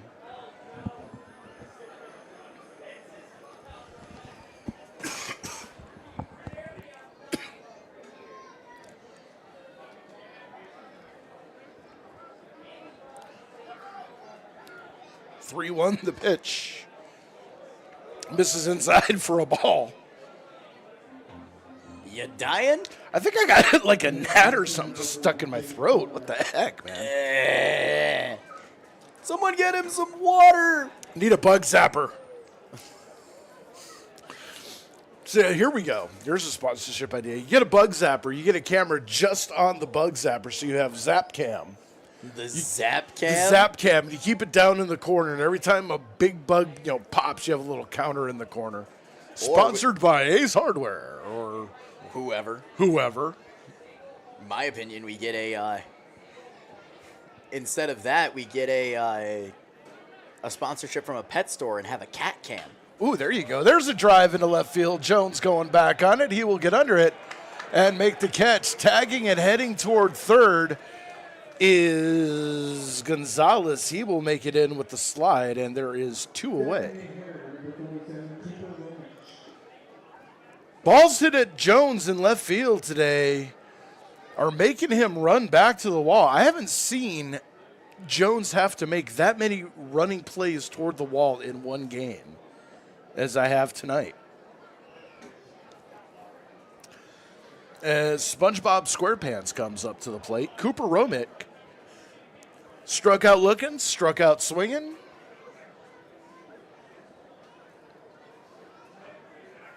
Runner at first and third, and the first pitch is taken for a strike. 0-1 the count. And I also have a setup that we need to discuss. Uh-oh. So, if you have been a longtime listener throughout the course of this entire season, curveball hits the corner as Hammond gets an easy stolen base on catcher's indifference. 0-2 the count. Over the course of this entire season, if you've listened closely, Mr. Guinness has consistently, every time there's a foul ball, has said narrowly missing a insert animal here. 0-2 pitch way off the plate. 1-2 the count. Like narrowly missing a deer, narrowly missing a bear, whatever the case may be. Mm-hmm. He is consistently given those animals. But he mentioned that there was a theme to them that I haven't figured out. I've had some good guesses, but they have come up short. We are past the 4th inning. We are in the top of the 5th. Mr. Guinness. Ground ball to short. I got saved. BMB throw on to first. And the side is retired. No runs, 1 hit, 2 runners left on base. We go to the bottom of the 5th inning. It's tied at 4. Support for our coverage of the Jamestown Tarp Skunks is brought to you by the Davies Investment Group in Painted Post, New York. In a world filled with financial choices, finding the right path can be daunting. But fear not, because the Davies Investment Group of Benjamin F. Edwards is here to guide you every step of the way. With over a century of combined experience, this dedicated team is committed to helping you achieve your financial goals. They take the time to understand your unique needs and aspirations, crafting personalized strategies designed to grow and protect your wealth. But they don't stop there. They collaborate with your trusted advisors to ensure a comprehensive approach tailored specifically to you. When it comes to your financial future, trust the experts from the Davies Investment Group of Benjamin F. Edwards. Contact Davies Investment Group today at daviesinvestmentgroup.com or visit them at 310 Town Center Road, Suite 201, Painted Post, New York 14870. Davies Investment Group, member SIPC. Can I get a picture with you guys? Oh, yeah, absolutely. We'll be back in a second. We got to do photo ops. We got to get copies of this.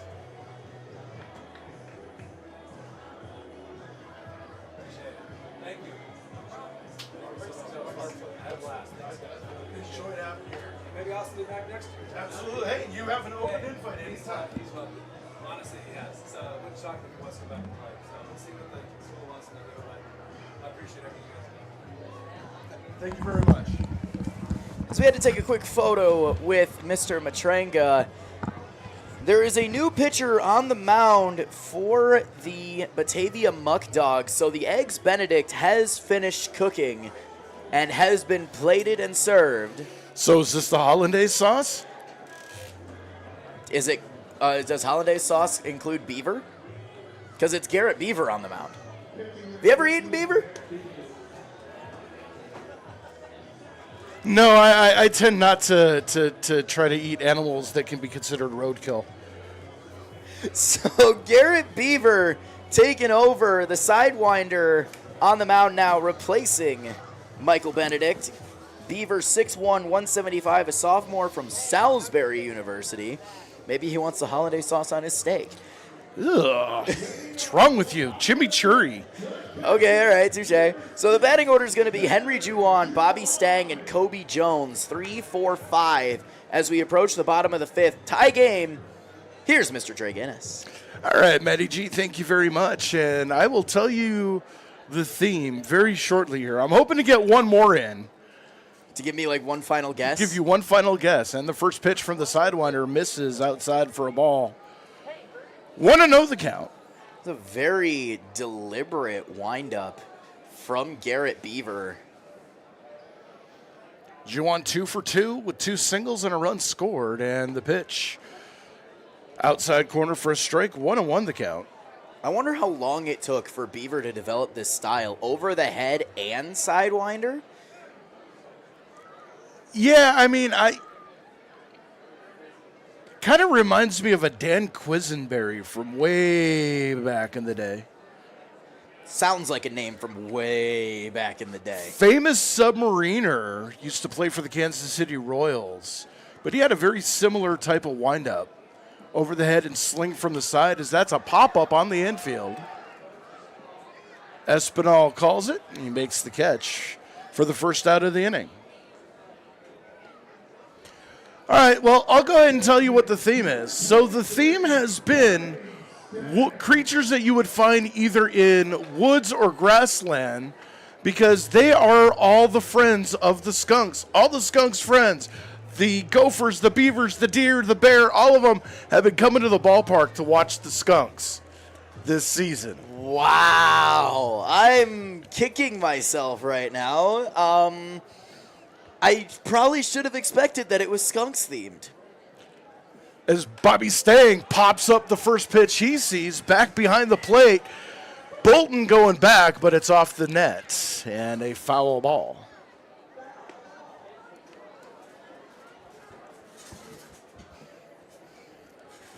Now, of course, next year I got to come up with a new theme. Still skunk themed? I mean, I've got 10 months to figure that out. Only 10 more months until Tarp Skunks baseball returns. Let's go! Staying standing in, 0-1 the pitch. Outside corner for a strike, 0-2 the count.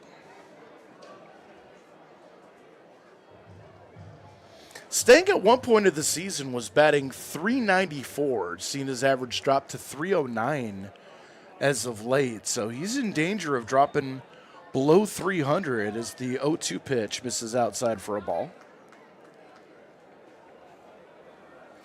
Kobe Jones on deck. Jones had that critical hit yesterday against Niagara as the 1-2 pitch is fouled back and just barely misses a pack of beavers. So 1-2 the count. One away here in a tie ball game, bottom of the 5th inning.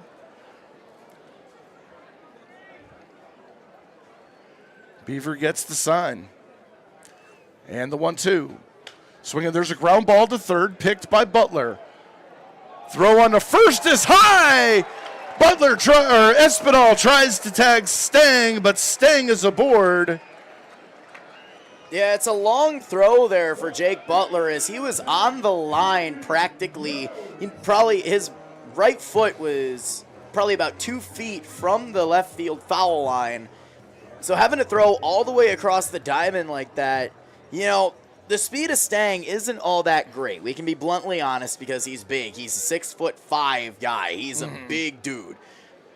But the throw was, because it was so high, pulling Espinal off the base, tried to swipe a tag down, but Stang actually ducking in time, the big guy making himself small to dodge the tag to make sure he was aboard. So Kobe Jones, the batter now. 0-1 count. And the pitch outside for a ball, 1-1. Jones, 2 for 2 on the day. Double and a single. Scored 2 runs so far today. So responsible for scoring half the Skunks' runs here. And the pitch just missed on the outside corner. 2-1 the count.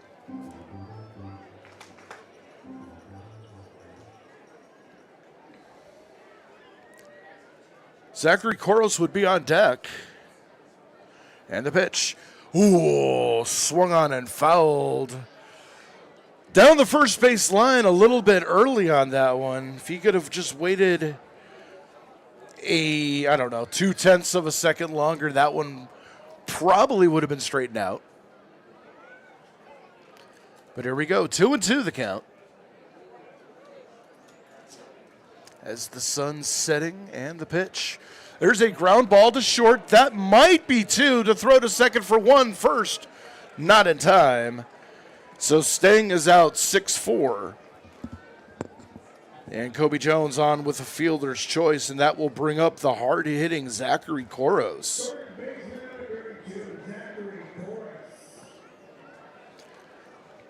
Koros 1 for 2. Roped a ball into right field that both Maddie and I thought was gone off the bat and had a big RBI single back in the 3rd inning. And the pitch. Inside for ball 1. I forgot to pull up the CRA spreadsheet before I left today, so I'll have to text you what you finished the season with. I'm going to make a guess it's under 3. It is under 3. But, hey, 3 runs as a ground ball up the middle. It takes a bad hop and goes over Yankiel Gonzalez's head. Welcome to the Twilight Zone as Koros gets his second hit of the day. And runners at first and second with 2 out, and Aiden Wallace coming to the plate.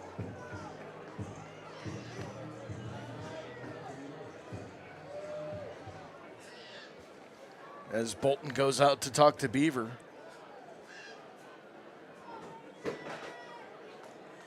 Is he trying to teach him how to build the dam? Is who trying to teach who now? I don't know. Maybe Bolton's the dam inspector telling the Beaver, you need to do a better job. This isn't cutting it. That's it. Go to your room without any dinner. And you're grounded. Without any dinner. I need food to survive, man. You can survive on Skittles and tap water. Skittles. Nah, I prefer M&M. And the first pitch to Wallace is fouled off and out of play. Wait a minute. I just thought of something. You told me that fire ants counted for that theme. Yeah, fire ants are found in the woods and or meadowlands. But they're not the friend of the Skunks, though. Sure they are. They take a day off from biting people and causing havoc. You know, havoc needs a day off every now and then.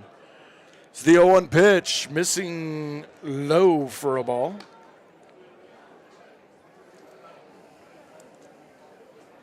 And the count even at 1 apiece.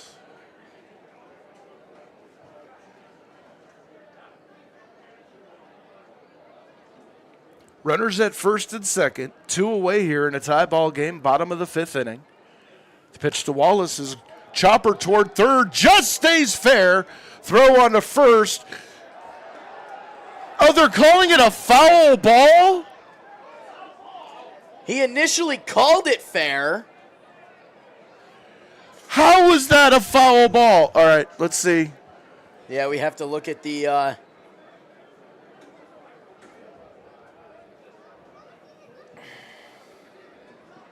That was definitely a questionable call. However, Aiden Wallace did say, as he was trotting towards first base, that he thought it was foul. So 1-2 the count.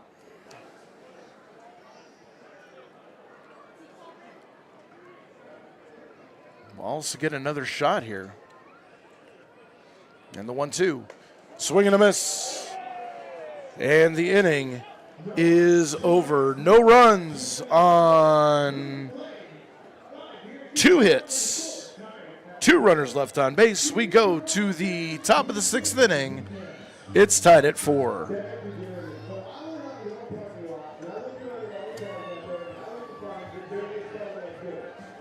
So taking a look at the replay on that, I'm going to keep it here for half a second. Taking a look at the replay on that foul ball call, initially the home plate umpire called it fair, but the base umpire called it foul. But it was a very quick motion for him to switch over from a fair call to a foul call, and then he tapped his chest, which when you tap your chest in baseball, that is a universal sign saying, "My fault, I'm sorry." So he basically wanted to call it foul, but called it fair initially and did not mean to, and then switched it and called it foul and tapped his chest saying, "I'm sorry." So at least the home plate umpire was able to admit fault and basically say, "Yeah, I accidentally screwed up. I'm sorry. This is the correct call."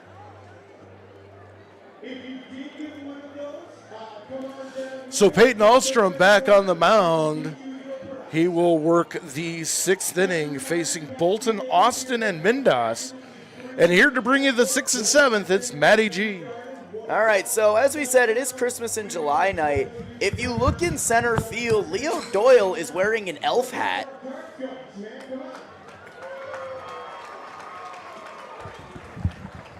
Now he takes it off and switches back to the baseball hat, but he still keeps the hat out there and puts it in his back pocket.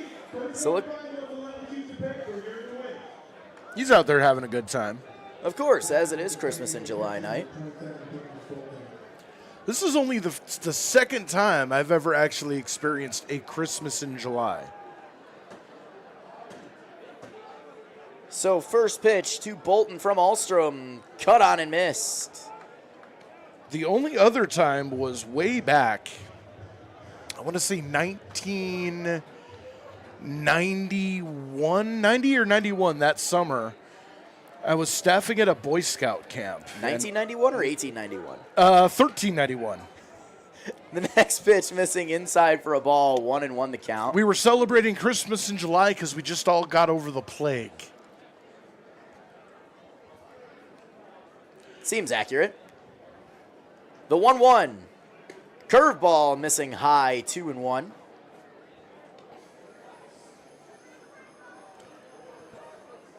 It's messing with me though. The Christmas jingles, the bells, this music, all of this. Just You want to talk about Twilight Zone? yeah. As there's a changeup that hits the inside corner for a strike, 2-2 the count. And right before the game started, they played my absolute least favorite Christmas song of all time. You stop it. You stop it. The 2-2 pitch. called. Strike 3 on the inside corner. Bolton arguing with the call, talking to the home plate umpire, having some words with him about the call, but ultimately had to step on the 9 train to Nopesville. And he is down on strikes for the first out of the inning. That'll bring up Justin Austin. His first pitch. Curveball missing inside, 1-0.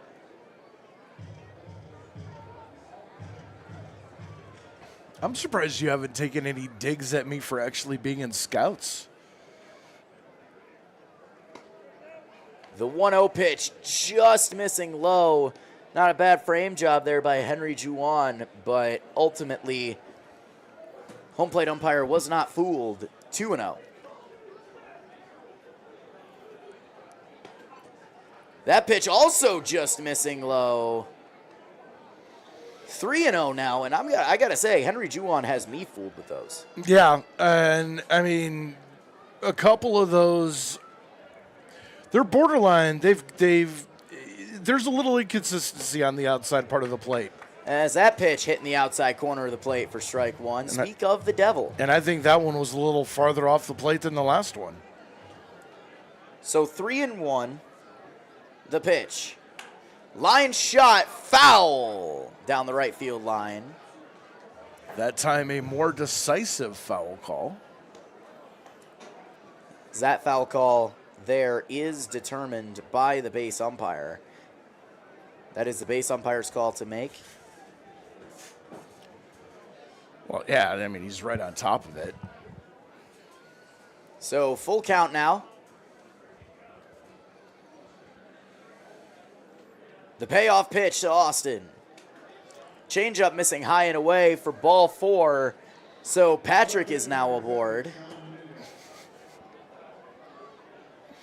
Romich or SpongeBob was the final out of last inning. So Patrick picking up the slack.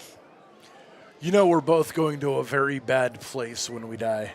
Oh, of course. Okay. Just want to make sure. And now Henry Juwan has to call time and switch catcher's gloves as the webbing in the catcher's glove is broken. So Juwan's catcher's glove breaks. He is now using Noah Brooks's catcher's glove. Well, if it can't be salvaged, maybe he'll donate it up to the booth decorations wish list. It's like an Amazon wish list. Oh, yeah. But Amazon wish list. Broken Tarp Skunks bat. First pitch to Mindas, just foul down the left field line.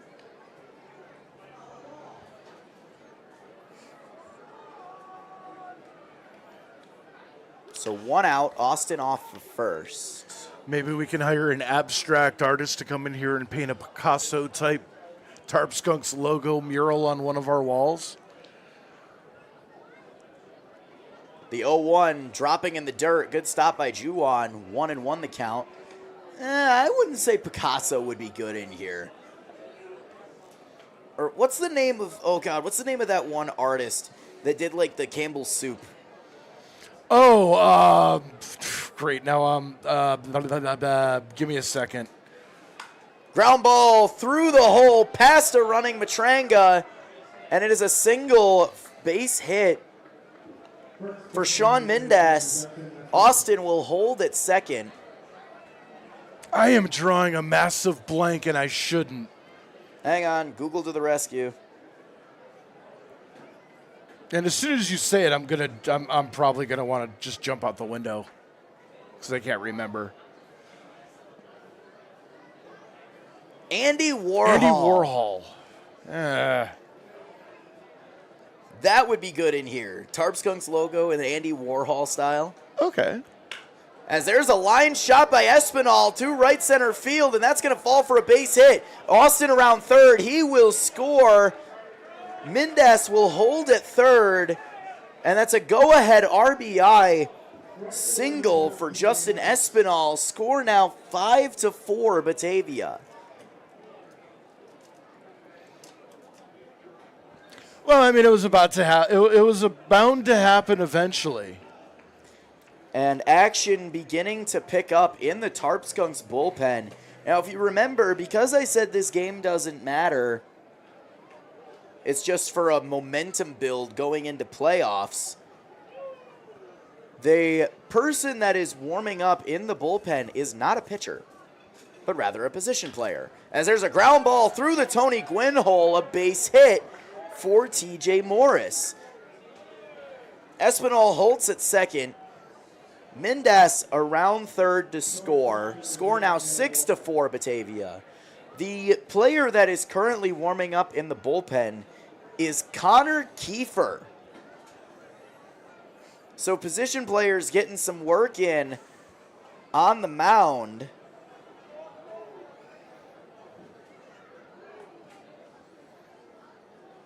It's almost has a similar feel to that Buffalo Diesel game. So Caleb Walker stands in. First pitch missing low and away for ball one.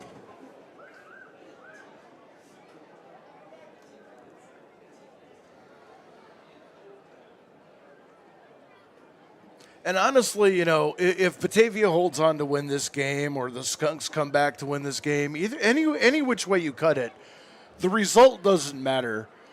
This is kind of like,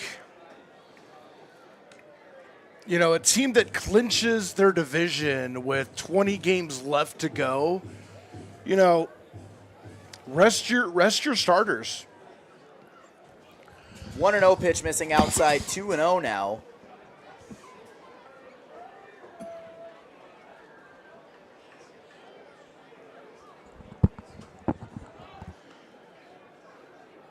Alstrom checks the runner. The 2-0 pitch popped up in the infield. Infield fly is called as McLean Banks makes the grab. There is now 2 away.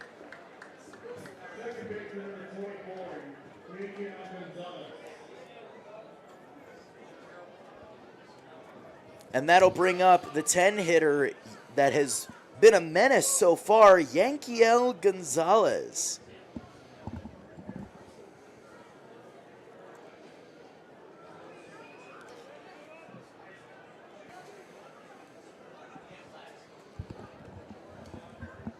And no, we're not going to call him Dennis. First pitch to Yankiel, hit high and deep into left field. Going back is Jones in front of the warning track, makes the grab for the third out of the inning, but not before the Muckdogs take the lead once again. 2 runs on 2 hits, 2 runners left on base. We go to the bottom of the 6th inning. The score now 6-4 Batavia.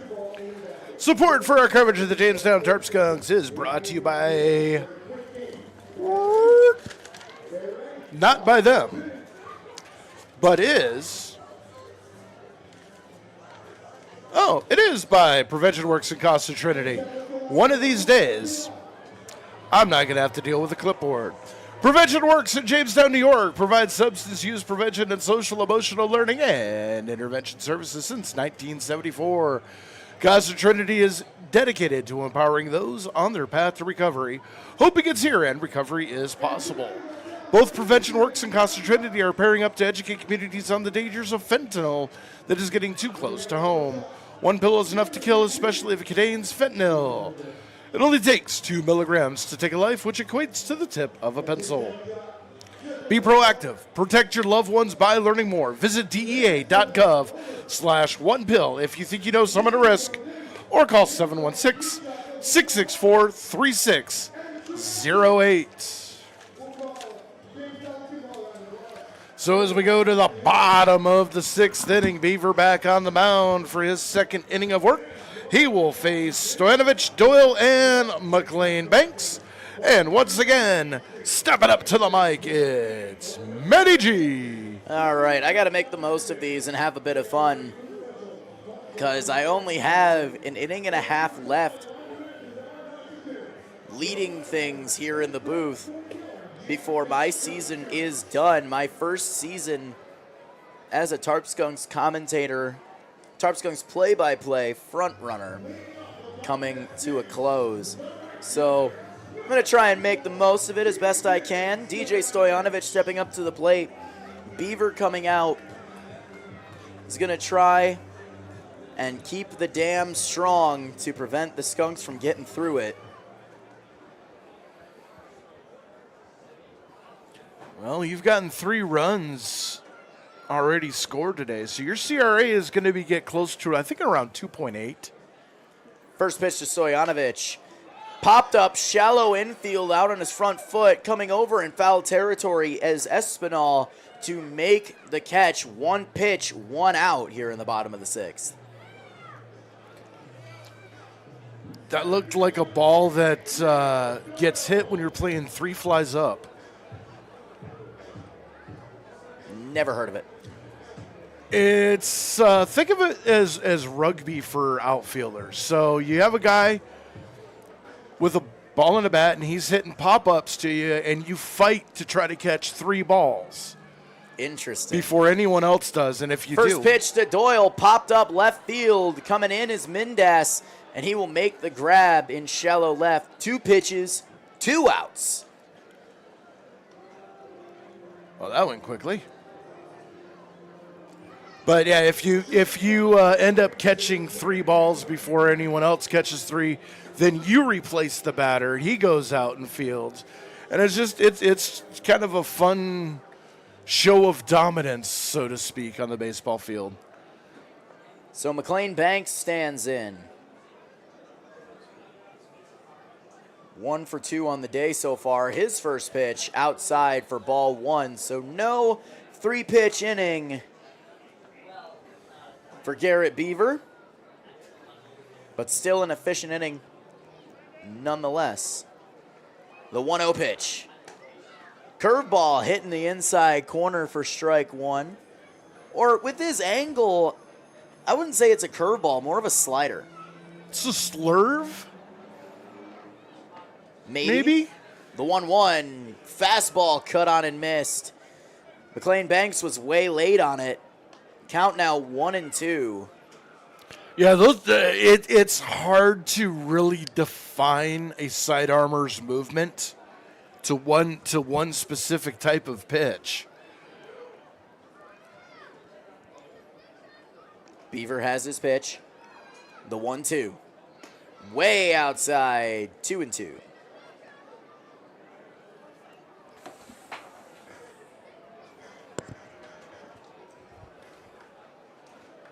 So 2-2, 2 out. The pitch from Beaver. Fouled off the ankle of the catcher Bolton. So we will do that pitch all over again, 2-2.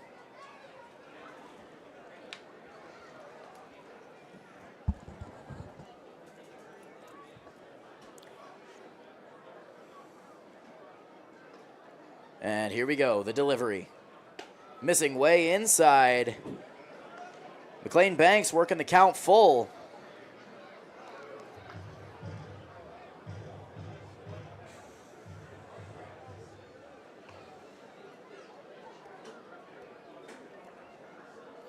The payoff pitch. Ground ball toward third, just foul. And what started off as an efficient inning for Beaver has just turned into an inning.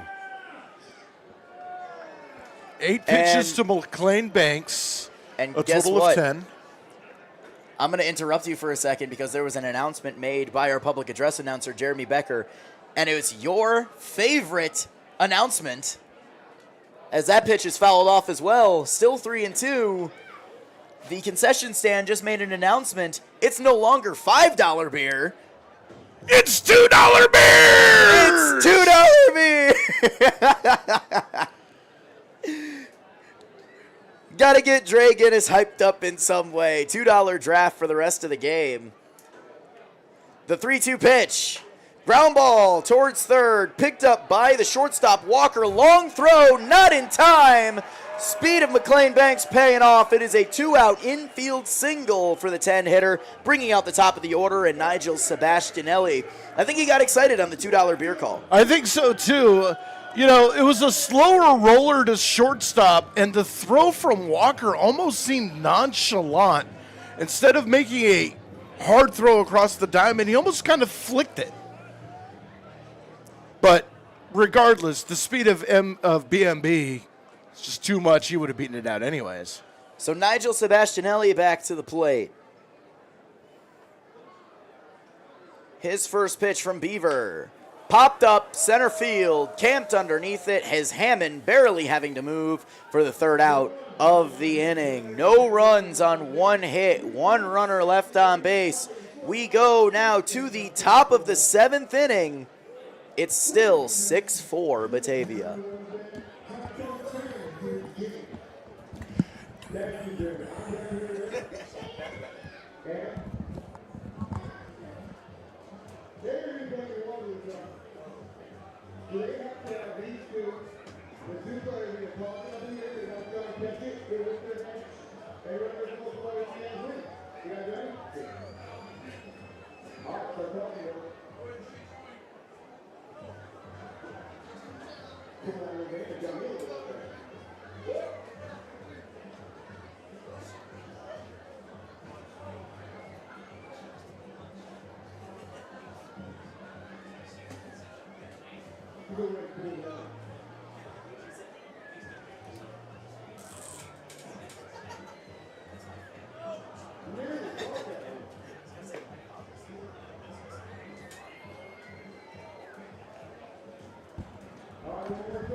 New pitcher on the mound for the Tarp Skunks is not a pitcher. It is Connor Kiefer, the infielder slash left fielder, as he will take the top of the 7th inning. He will face Hammond Butler and Cooper Romick. And here to tell you about the top of the 7th is Matty G. My final inning, Mr. Guinness. It's all coming to a close. Like sands through the hourglass, so is the days of our baseball lives. At least for this year. Yeah. And then, like Slim Shady, we'll be resurrected. You know what's disappointing to me? Is that the season's coming down to the end. You know, we have the playoffs and everything. But I almost don't want to go back to watching Major League Baseball. This has got a completely different feel, doesn't it? I mean, yeah, it totally does. But I think, at least from my perspective, the level of purity in the game, the love of the game, and, you know, these guys busting their butts to try to get to that next level, as opposed to a lot of very overpaid, overrated Major League Baseball players who take what they're doing for granted. It's almost hard to watch people on the professional level now when you spend so much time calling passion, dedication, and energy, and then you're watching ego, selfishness, and me. First pitch to Hammond from Connor Kiefer, high for ball 1. Hammond squared to bunt, but pulled back. And not to say all major leaguers are like that. A lot of them big superstars are definitely like that. And I think that's probably the biggest problem, is that the superstars, they know it. The 1-0 pitch, missing low, ball 2.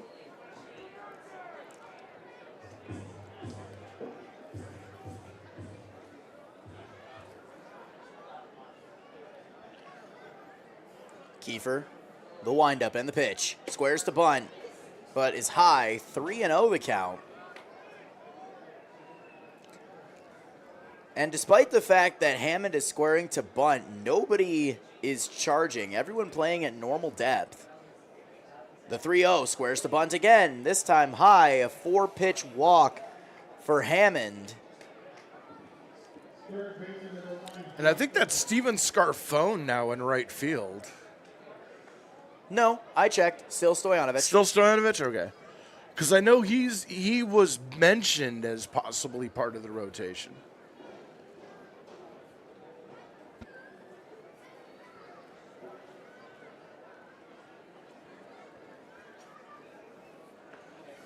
So Jake Butler now to the plate has seen the base path twice out of his 3 at-bats today. Runner goes, pitch inside, throw down to second from Juwan. Have a seat, meet. Stolen base denied on the throw of Henry Juwan. 1 away. And yes, I just stole Dre's moniker. You've been stealing it all season. All's fair in love and war, Mr. Guinness, and this is both. I got 2 words for you. Gimmick infringement. The 1-0 pitch. Missing outside 2-0, so 6 straight balls from Connor Kiefer. What is your gimmick? I am the gimmick. 2-0 pitch hitting the heart of the plate at the knees, 2-1. How I am, how I present myself, in everyday life. That's my gimmick. I live my gimmick. The 2-1 pitch. Missing in the dirt, 3-1 now. I guess the most succinct way to say it is I'm just a dork. And I'm a geek. What's your point? Don't really have one, except maybe on the top of my head, but The 3-1 pitch. Hitting the inside corner for strike 2. Butler thought it was ball 4. So the count now full. see, I like this recipe for Kiefer. Walk a batter, let him steal, have Henry Juwan throw him out. Walk a batter, let him steal, have Henry Juwan throw him out. That's a good formula. The payoff pitch. Missing high for ball 4. And that's 2 straight walks from Connor Kiefer. And Jake Butler is aboard. You think he's going to go? And SpongeBob is gone. Bye, SpongeBob. Cooper Romich now holding the Mr. Krabs bat. I don't know if that's Mr. Krabs or Tabasco. Look at that label on there. That reminds me of Tabasco sauce. a bottle of Tabasco. First pitch to Romich, high and inside for ball 1. I don't know why SpongeBob has disappeared, the pencil bat. Maybe he was listening in on us. Yeah, hey, you know what? Heard us making fun of it. Yeah, hey, why not? Pickoff attempt, way low. Good pick by Bobby Stang. It was actually a decent pickoff attempt by Kiefer. I didn't know he had a move like that. Kiefer comes set. The 1-0. Missing high and inside, 2-0 now.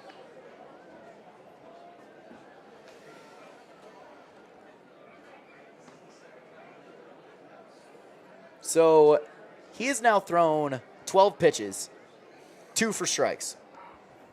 The 2-0 pitch popped up in the infield. Going back is Matranga. He's camped under it and will make the grab for the second out of the inning. 13 pitches, 3 strikes, 2 outs. I can work with that. Here's the thing. So there have been a few infielders or regular fielders that have pitched for the Tarp Skunks, and I think only one of them had a clean appearance. So if Kiefer can match that, as the first pitch to James Bolton, the catcher, hits the heart of the plate for strike 1. So he's bringing the number back up. yep. 4 strikes now. If he gets out of this inning clean, take him to Sizzler. The 0-1 fouled off and into the dugout. Look out! And a very disappointed Hammond, who narrowly was missed by that ball, was like, yeah, that just happened. Like, didn't even flinch by it. The 0-2 pitch, bouncing in the dirt. If that ball came toward me, I'd be on the other end of the dugout in the fetal position crying for my mom. And I'm not talking 20 years ago. I'm talking like now. 1-2, 2 out. Butler off first. The pitch. Curveball just missing the outside corner of the plate. 2-2 the count. Who knew that a position player had a curveball in his arsenal? I'm not necessarily convinced that it was an intentional curveball. Oh, no, he called it. He practiced those in warm-ups. The 2-2 pitch. Missing inside off the plate. Full count now. Come on, Blue. It's Christmas. Give him a gift. The day after. It's the 26th. That's Boxing Day. So, Boxing Day in July? No, it's Christmas in July. We're celebrating a day late. It's Boxing Day tomorrow. The 3-2 pitch. Line shot into left center field. Going over are Jones and Doyle. They won't get there. And the ball's going to get by them as they both overrun it. Jake Butler will score from first base. And with 2 outs, a double from James Bolton brings the score now 7-4. And unfortunately for Connor Kiefer, he's not getting Sizzler tonight.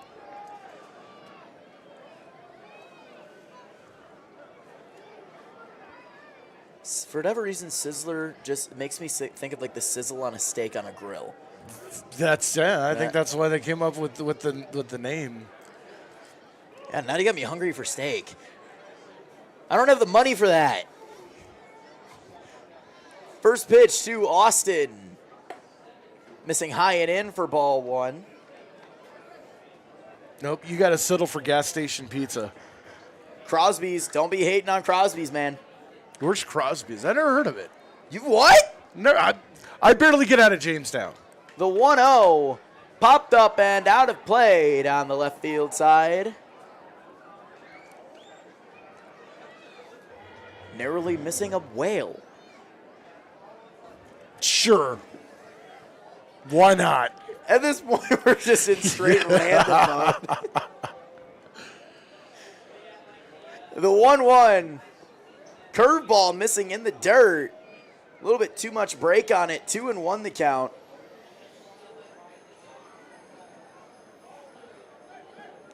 Because of that joke, I completely lost my train of thought. I don't even know where I was going from that. I never know where you're going with it. The 2-1 count, or the 2-1 pitch, inside 3-1. Oh, Crosby's. Yes. So, in my opinion, Crosby's has some of the best gas station pizza in the area. Just look up Crosby's. Just go there when you get the chance. It's worth it. The 3-1 pitch. Ground ball foul down the right field line.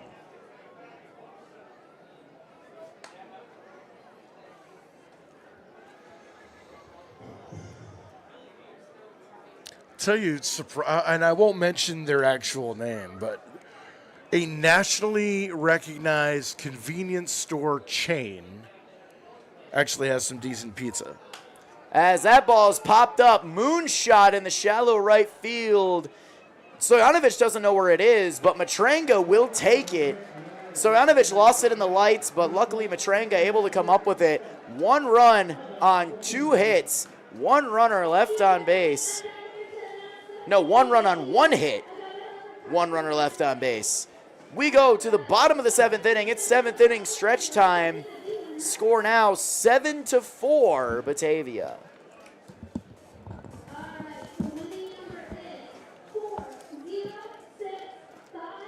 We would like to thank our sponsors for their support of the 2024 Jamestown Tarp Skunks. Plyler Entry Systems, the Davies Investment Group, and Prevention Works in Casa Trinity. We would like to encourage any business and or organization serving residents in Jamestown and the Chautauqua County area to consider becoming a Tarp Skunks live stream sponsor for the 2025 season by calling us at 716-705-5600, emailing us at contactus@tarpskunks.net, or using the contact form on our website, tarpskunks.com. All sponsors are recognized during each home game, during our live stream broadcast, and also by our in-house public address announcer, Jeremy Becker. Thank you to our current sponsors, and to anyone else considering becoming a future sponsor of Jamestown Tarp Skunks baseball. New pitcher on the mound for the Batavia Muckdogs is Michael Pedraza, as he will face Matrenga, Juan, and Stang. 2, 3, 4. And here for the final time of 2024 as the play-by-play slot, it is Matty G. It's been a memorable season. I've had a ton of fun. Hopefully all of you have as well. Hopefully my corny dad jokes haven't been too annoying for you. No, I mean, you're still walking. So, I mean, that's a good sign. No one's thrown you out of the window yet.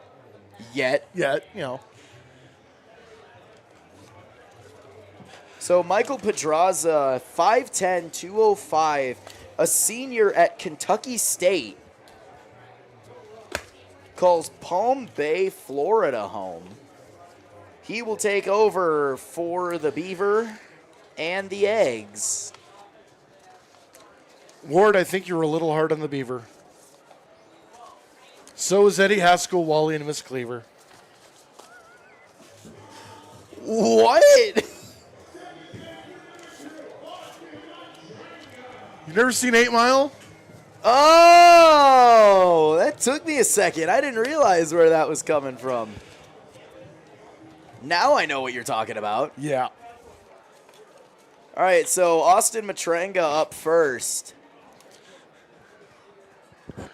His first pitch from Pedraza over the heart of the plate for strike one. Matrengo 1 for 3 on the day with a single, a strikeout, and a ground out. The 0-1, missing high, 1-1.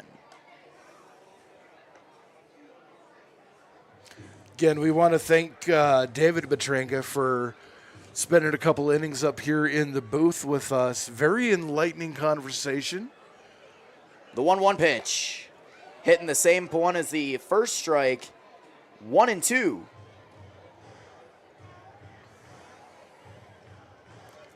I'm going to go ahead and start thanking people that we've worked with. Ed Tomasini and the video production crew have done a tremendous job.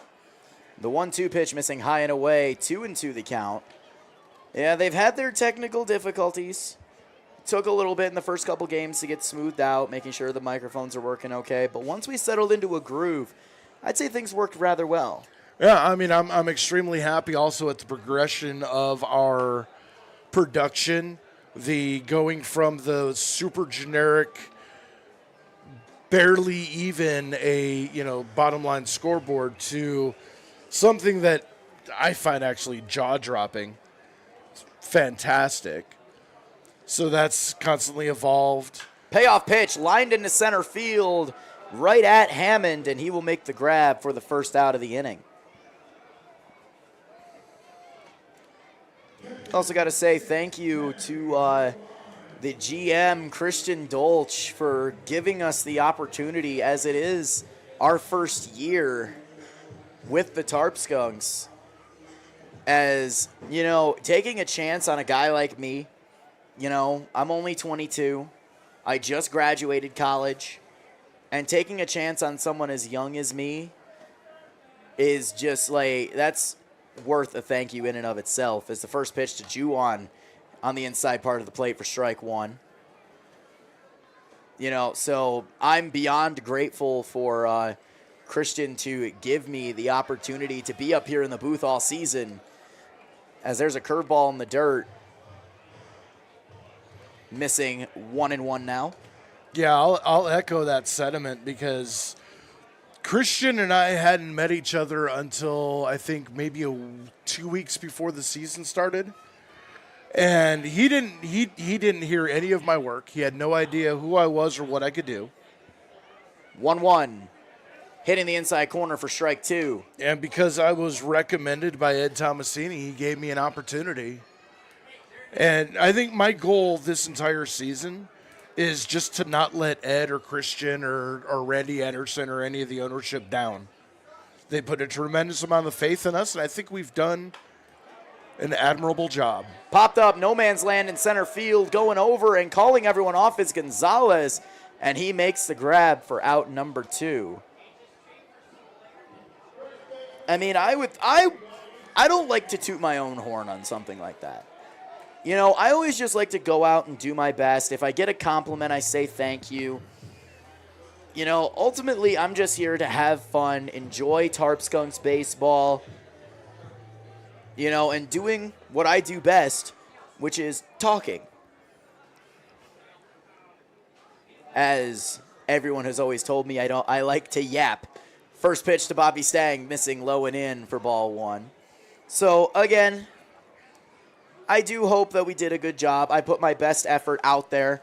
Obviously, first couple of games took me a little bit to settle into a groove, but once I did, I was happy with what I was putting out. Inside corner missing, 2-0 the count now. Actually, as of late, I've been watching some of the early season games back just to kind of get a feel for it.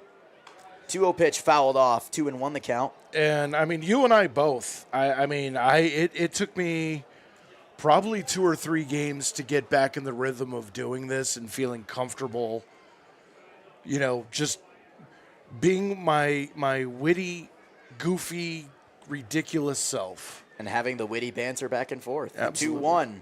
Cut on and miss, 2-2. You could almost say we're like the Deadpool and Wolverine of the baseball booth. In theaters now. Yeah, I'm going on Tuesday. Oh my No God, spoilers. No spoilers at all. I'm trying to go myself as well. I kind of want to do like a Deadpool marathon. The 2-2 pitch. Ground ball to short. Picked up by Walker. Throw on to first in time for the final out of the inning. A 1-2-3 inning. No runs, no hits, no errors. Nobody left on base.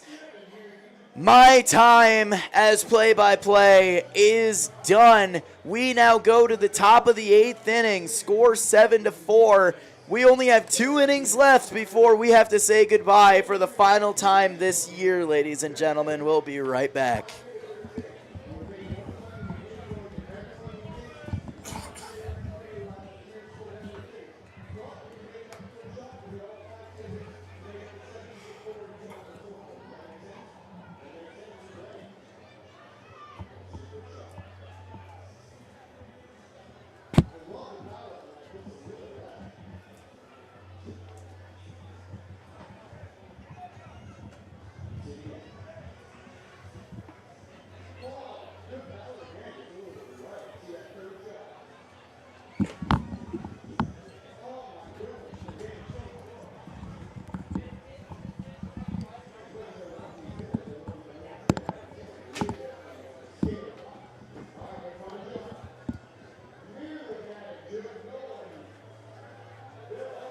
So Connor Kiefer will remain out on the mound as we go to the top of the 8th inning. Score 7-4. And as the bittersweet ending begins, batting order for the Batavia Muckdogs going into the top of the 8th inning is going to be Sean Mindas, Justin Espinal, and TJ Morris, 6, 7, 8. I only got 4 more of these left. Here to tell you all about it, it's Mr. Dre Guinness. All right, Maddie, thank you very much. As we barrel toward the last couple of innings of the 2024 regular season, we will let you know that the Skunks are on the road tomorrow and Sunday. Tomorrow at Batavia, as the first pitch to Mindas misses outside for a ball, 1-0. And then on Sunday, we close out the regular season on the road at Elmira. Cut on and missed, 1-1 the count.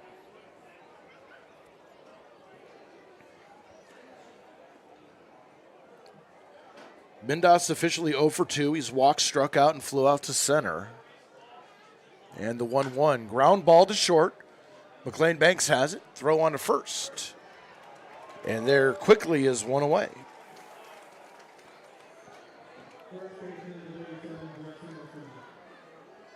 I also want to thank everybody that has been watching Tarp Skunks baseball all season, everybody that's hit that subscribe button.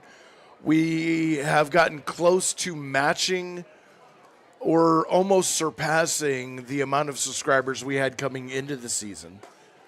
As the first pitch to Espinal misses high and in for a ball, 1-0. Espinal 1 for 3 on the day. And that pitch fouled down the right field line and out of play. 1-1 the count.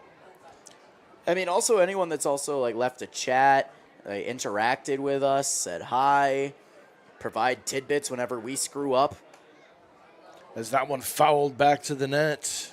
1-2 the count. As it is our first year, we have been known to get a few things incorrect. Po Buddy's nerfect. And the 1-2 pitch. Swing and a miss, and Connor Kiefer rings up Espinal for the second out of the inning. And You almost don't even sound like you're saying swing at that point. swing. You sound like you're trying to imitate a lion's roar. Maybe I am. I don't know. I am 51% cat. And the first pitch is a ground ball too short. McLean Banks has it. Double clutch is throwing a first. In and out of the glove of Bobby Stang. And Morris is aboard on one pitch. Let's see what they call that. I would call it a hit. That's a tough play for McLean Banks Yeah. to make. You know, at this point, I'm just going to write down whatever I want in my book. It doesn't matter. So Caleb Walker stands in.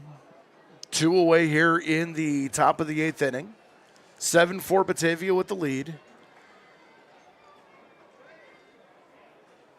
Runner goes, pitch taken high for a ball, throw down to second is off the glove of Brendan McLean Banks into center field, and Morris will head over to third on the throwing error.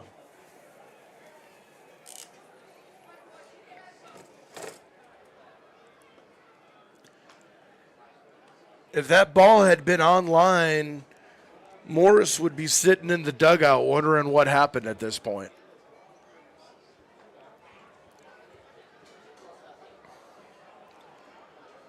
The 1-0. Misses low for a ball, 2-0.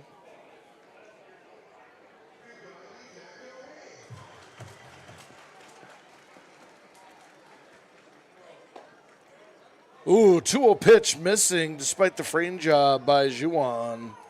Now 3-0 to Walker.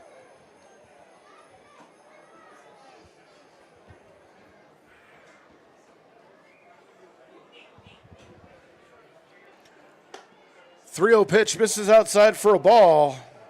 And a 4-pitch walk with 2 outs puts runners at the corner for Yankiel Gonzalez. And I am also going to point this out. We are going to have to end the stream as soon as possible because there is a fireworks show after the game. Kind of like the 4th of July night. We got to end the stream early so they can go blow some stuff up. Blow stuff up! America!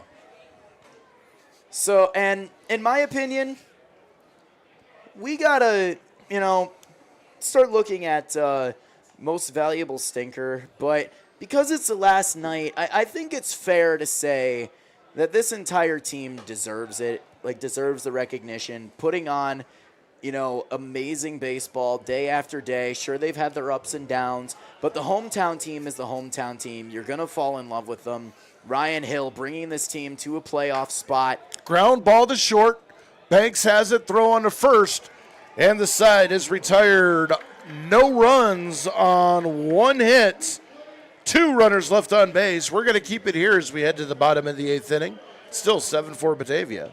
And, the entire team has to deserve that recognition in some way, shape, or form, especially because of the fact, everyone's just had a phenomenal time. Everyone's, talking about and raving about how the team has built itself in chemistry, has built itself in around the community, enjoying their time with the team, with the players, with the fans, signing balls, and just enjoying their time. A lot of people in this group would almost want to big league it and just ignore the fans that are out there.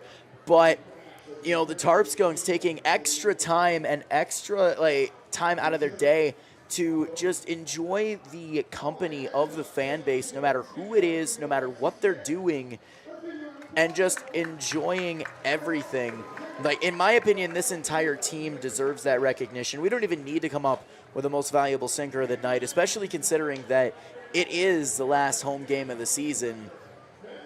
You know, the whole team deserves that kind of love. Yeah, I absolutely think so. And not just the ones that are still here on the roster. I'm talking about everybody from a Julian Sauger to Benjamin Escobar to Rob Dorn to Tommy Schroeder.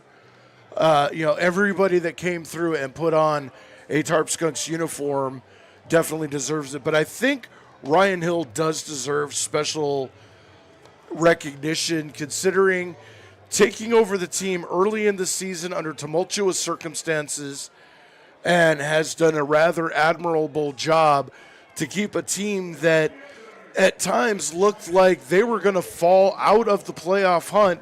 He kept them in the hunt, he kept them focused, and he has done a tremendous job, and hope he comes back next year.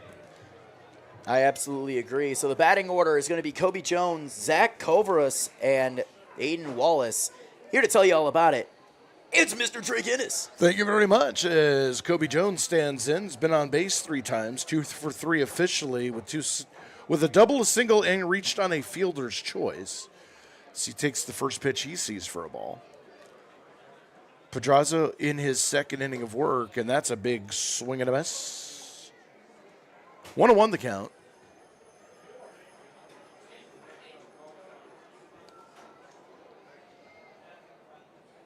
Jones has had a solid second half of the season. As that pitch is lifted into center field, coming in on the slide is Hammond, and he puts it away for out number 1. That's going to bring up Zachary Corus.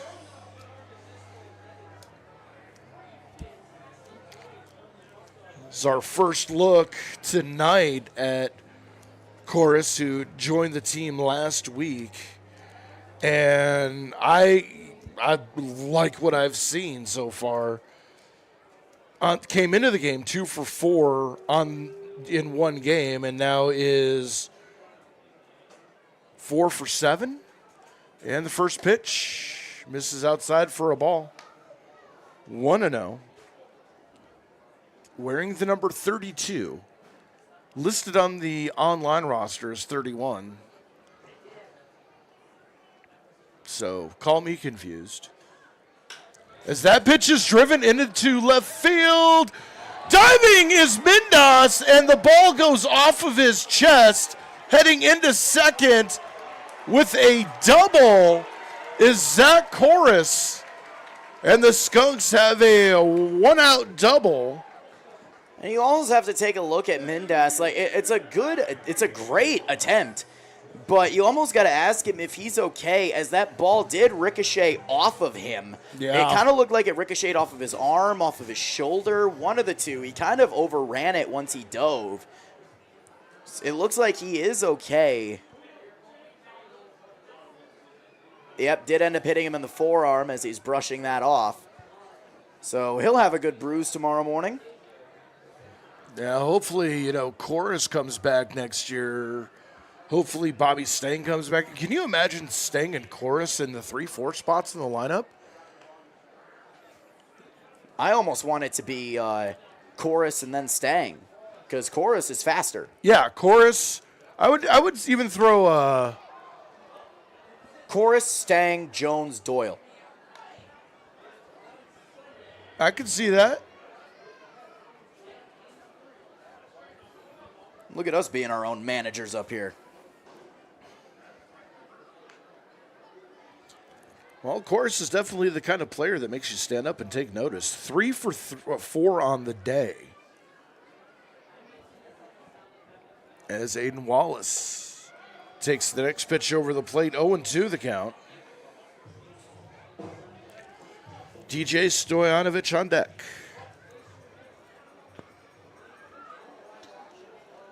Skunks down 3.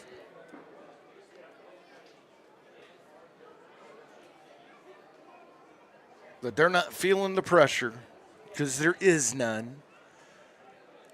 As the 0-2 pitch misses on the outside for a ball. 1-2.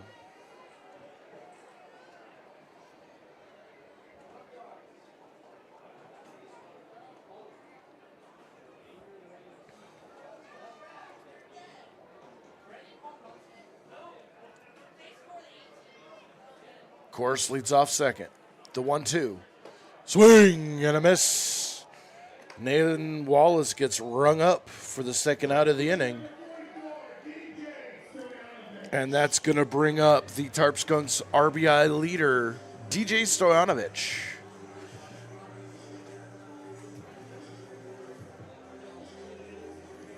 Tall right-handed hitter wearing 44, the Reggie Jackson number.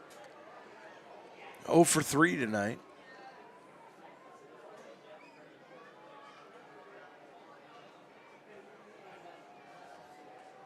He waits. First pitch, swing and a miss on the outside part of the plate. 0-1 the count.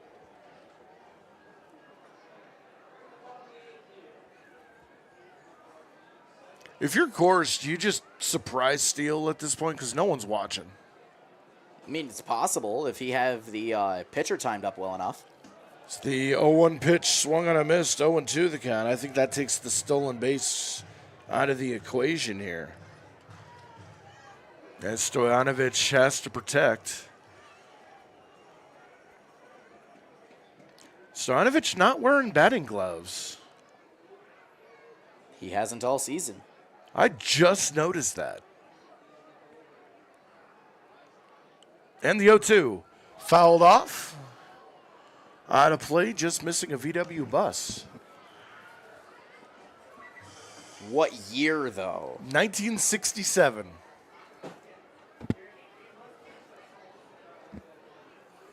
Sounds like the sort of stuff that Gabriel Iglesias, the comedian, collects. Oh, absolutely. I think he actually has a powder blue 67 in his collection. There's a weak ground ball to second. Gonzalez has it. Flips on to first. And the inning is over. No runs, a hit. One runner left on base. We go to the top of the 9th inning. It's 7-4 Batavia.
Two more times. 2 half innings are all that's left for the home Tarp Skunks season.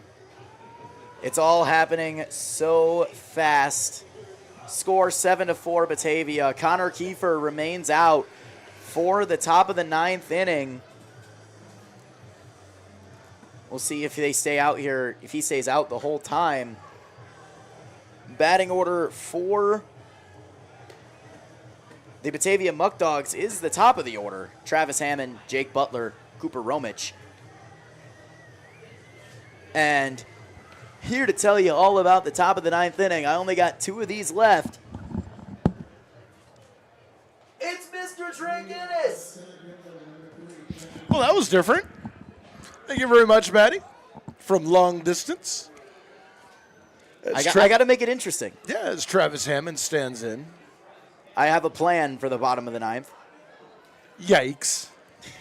To quote David Spade from Tommy Boy. Yeah, I haven't thought about that movie in ages. I'm all about the obscure references. What can I tell you? While we're saying thank you to everybody, again, we want to thank our sponsors. Is that one cut on and missed for a strike? Plyler Entry Systems, Davies Investment Group, Prevention Works, and Casa Trinity. We hope to have you on board next season. As there's a drive out to left, Doyle having to track back on it. On the warning track, reaches up and makes the catch for the first out. Jones has had a busy night out and left, and it continues. Now with a one out, that is going to bring up Jake Butler.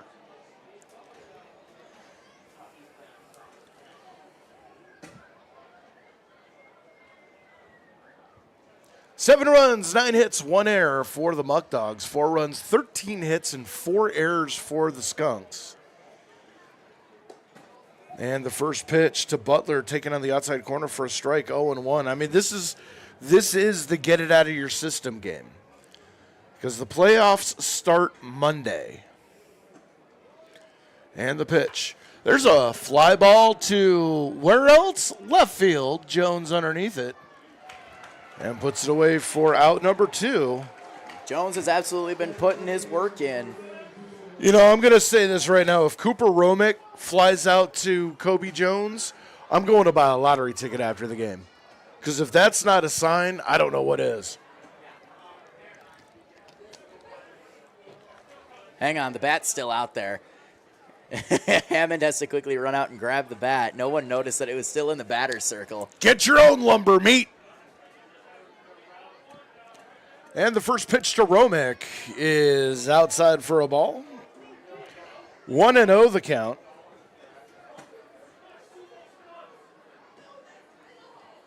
A 1-0 pitch. There's a ground ball to short. I guess I'm not buying a lottery ticket, and Romick thrown out at first for the last out. And the side is retired. No runs, no hits, nobody left. We go to the bottom of the ninth for the last time in 2024. It's 7-4 Batavia.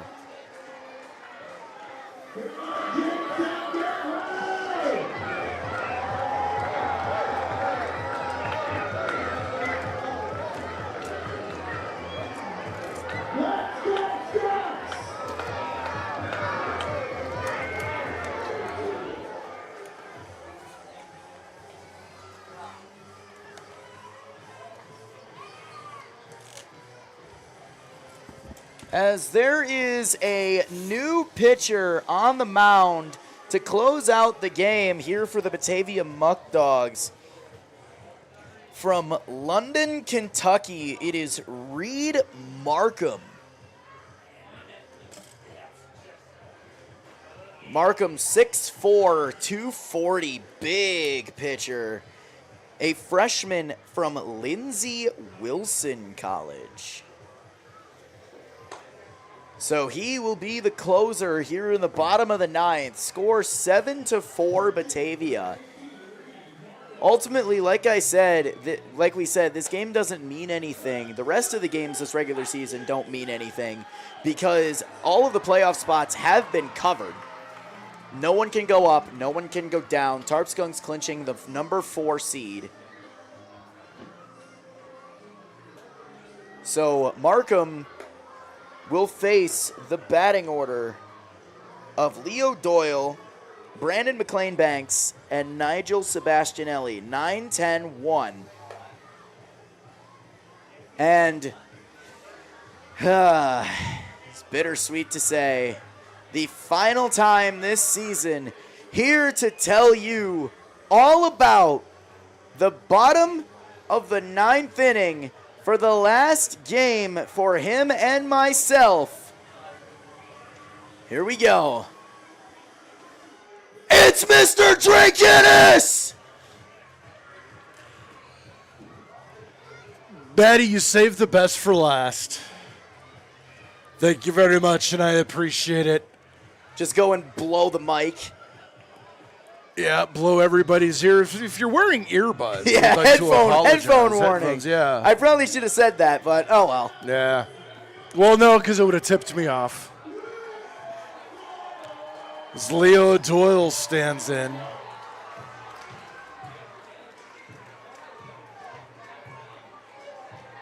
Hopefully you all have had an amazing time this Tarp Skunk season with Dre and myself. I know we have had an amazing time with you. As the first pitch is ground ball, hits off the mound, goes towards second, throwing to first, and there's one away.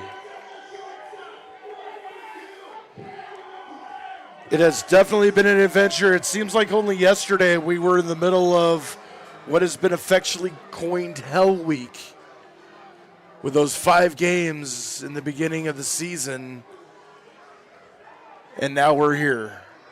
Started from the bottom, now we're here.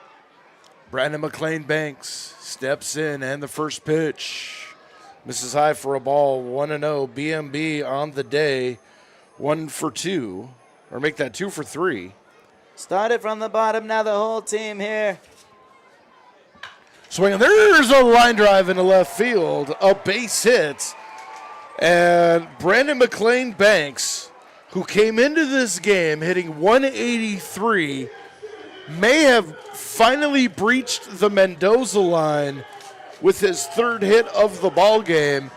And here comes the class act himself, Nigel Sebastianelli.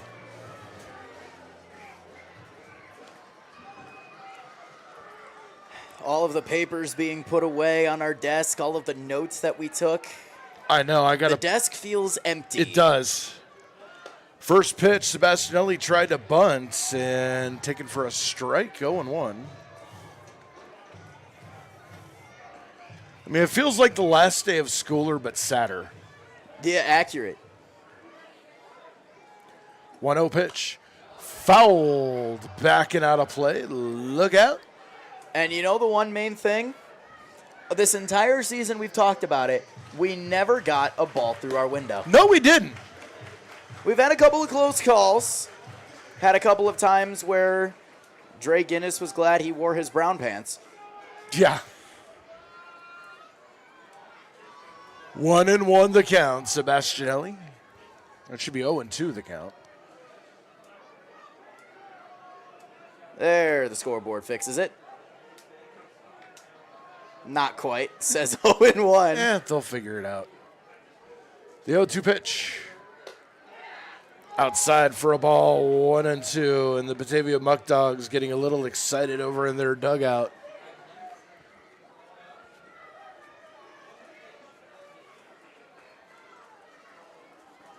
The 1-2 pitch, missing outside for a ball, 2-2.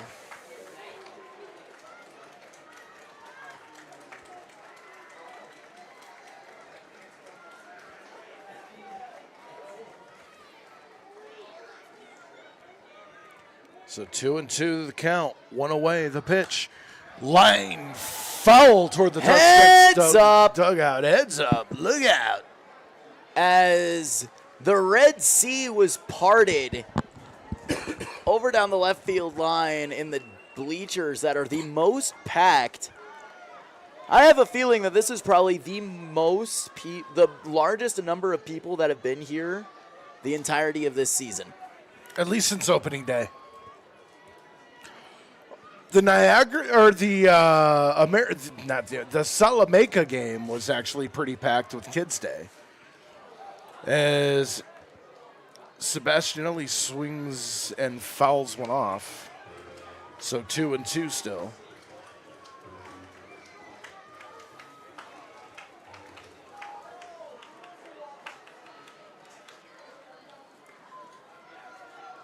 So now 2-2. The pitch. Fouled off again. Look out in the bleachers. If you were tired before, you definitely aren't now. Hopefully everybody in the stands are wearing their brown pants. Hopefully everyone's okay, more importantly. That too.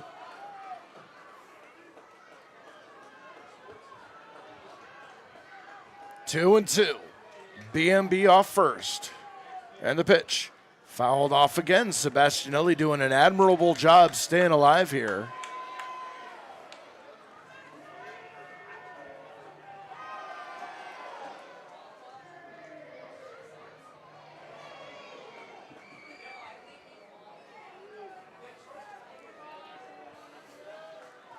Mr. Brush, I see that in the chat. Thank you so much. We're glad that you found us enjoyable. The 2-2 missing outside for a ball, and we are full. I can't wait for next season as well. Hopefully we'll be continuing to improve and just build off of the end of this season.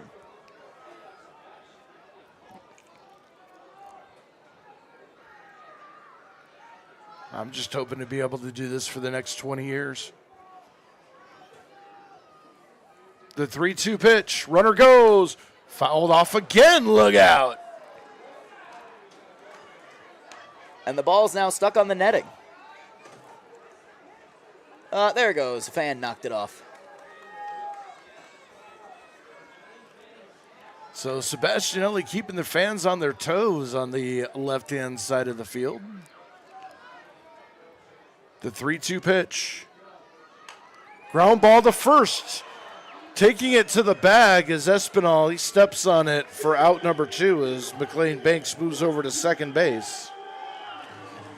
And what a better time to see Austin Matranga to the plate. I was thinking the exact same thing. His father was up in the booth with us.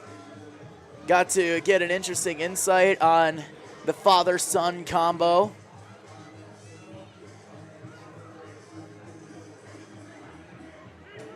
We'll see what he can do in front of the massive Tarp Skunks crowd. I think a nice RBI double or triple down the third base line is in order here. That's just me being selfish. As Markham, his first pitch hits the inside corner for a strike. 0-1 the count. Again, we want to thank David Matranga for visiting us in the booth in the third and fourth inning. We just want to thank everybody in general. Yeah, just everybody. Swinging a foul off to the left and out of play. And it's 0-2 down to the final strike of the home season.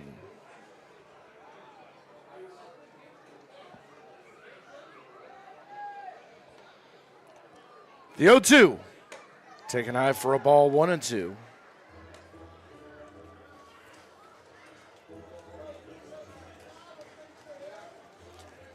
Henry Juan would hit next. He is on deck if Matranga can extend the inning.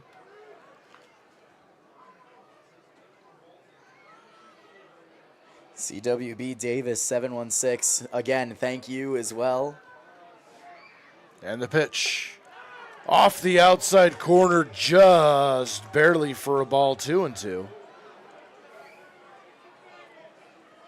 That's a big league take by Austin Matranga. If you're going to go out, don't go out looking. 2-2, 2 away. The pitch. There's a fly ball into center field, but Hammond underneath it. He puts it away. And the Muckdogs walk away and close out the Tarp Skunks home season with a 7-4 win. 7 runs, 9 hits, 1 error for the Muckdogs, 4 runs, 14 hits, and 4 errors for the Tarp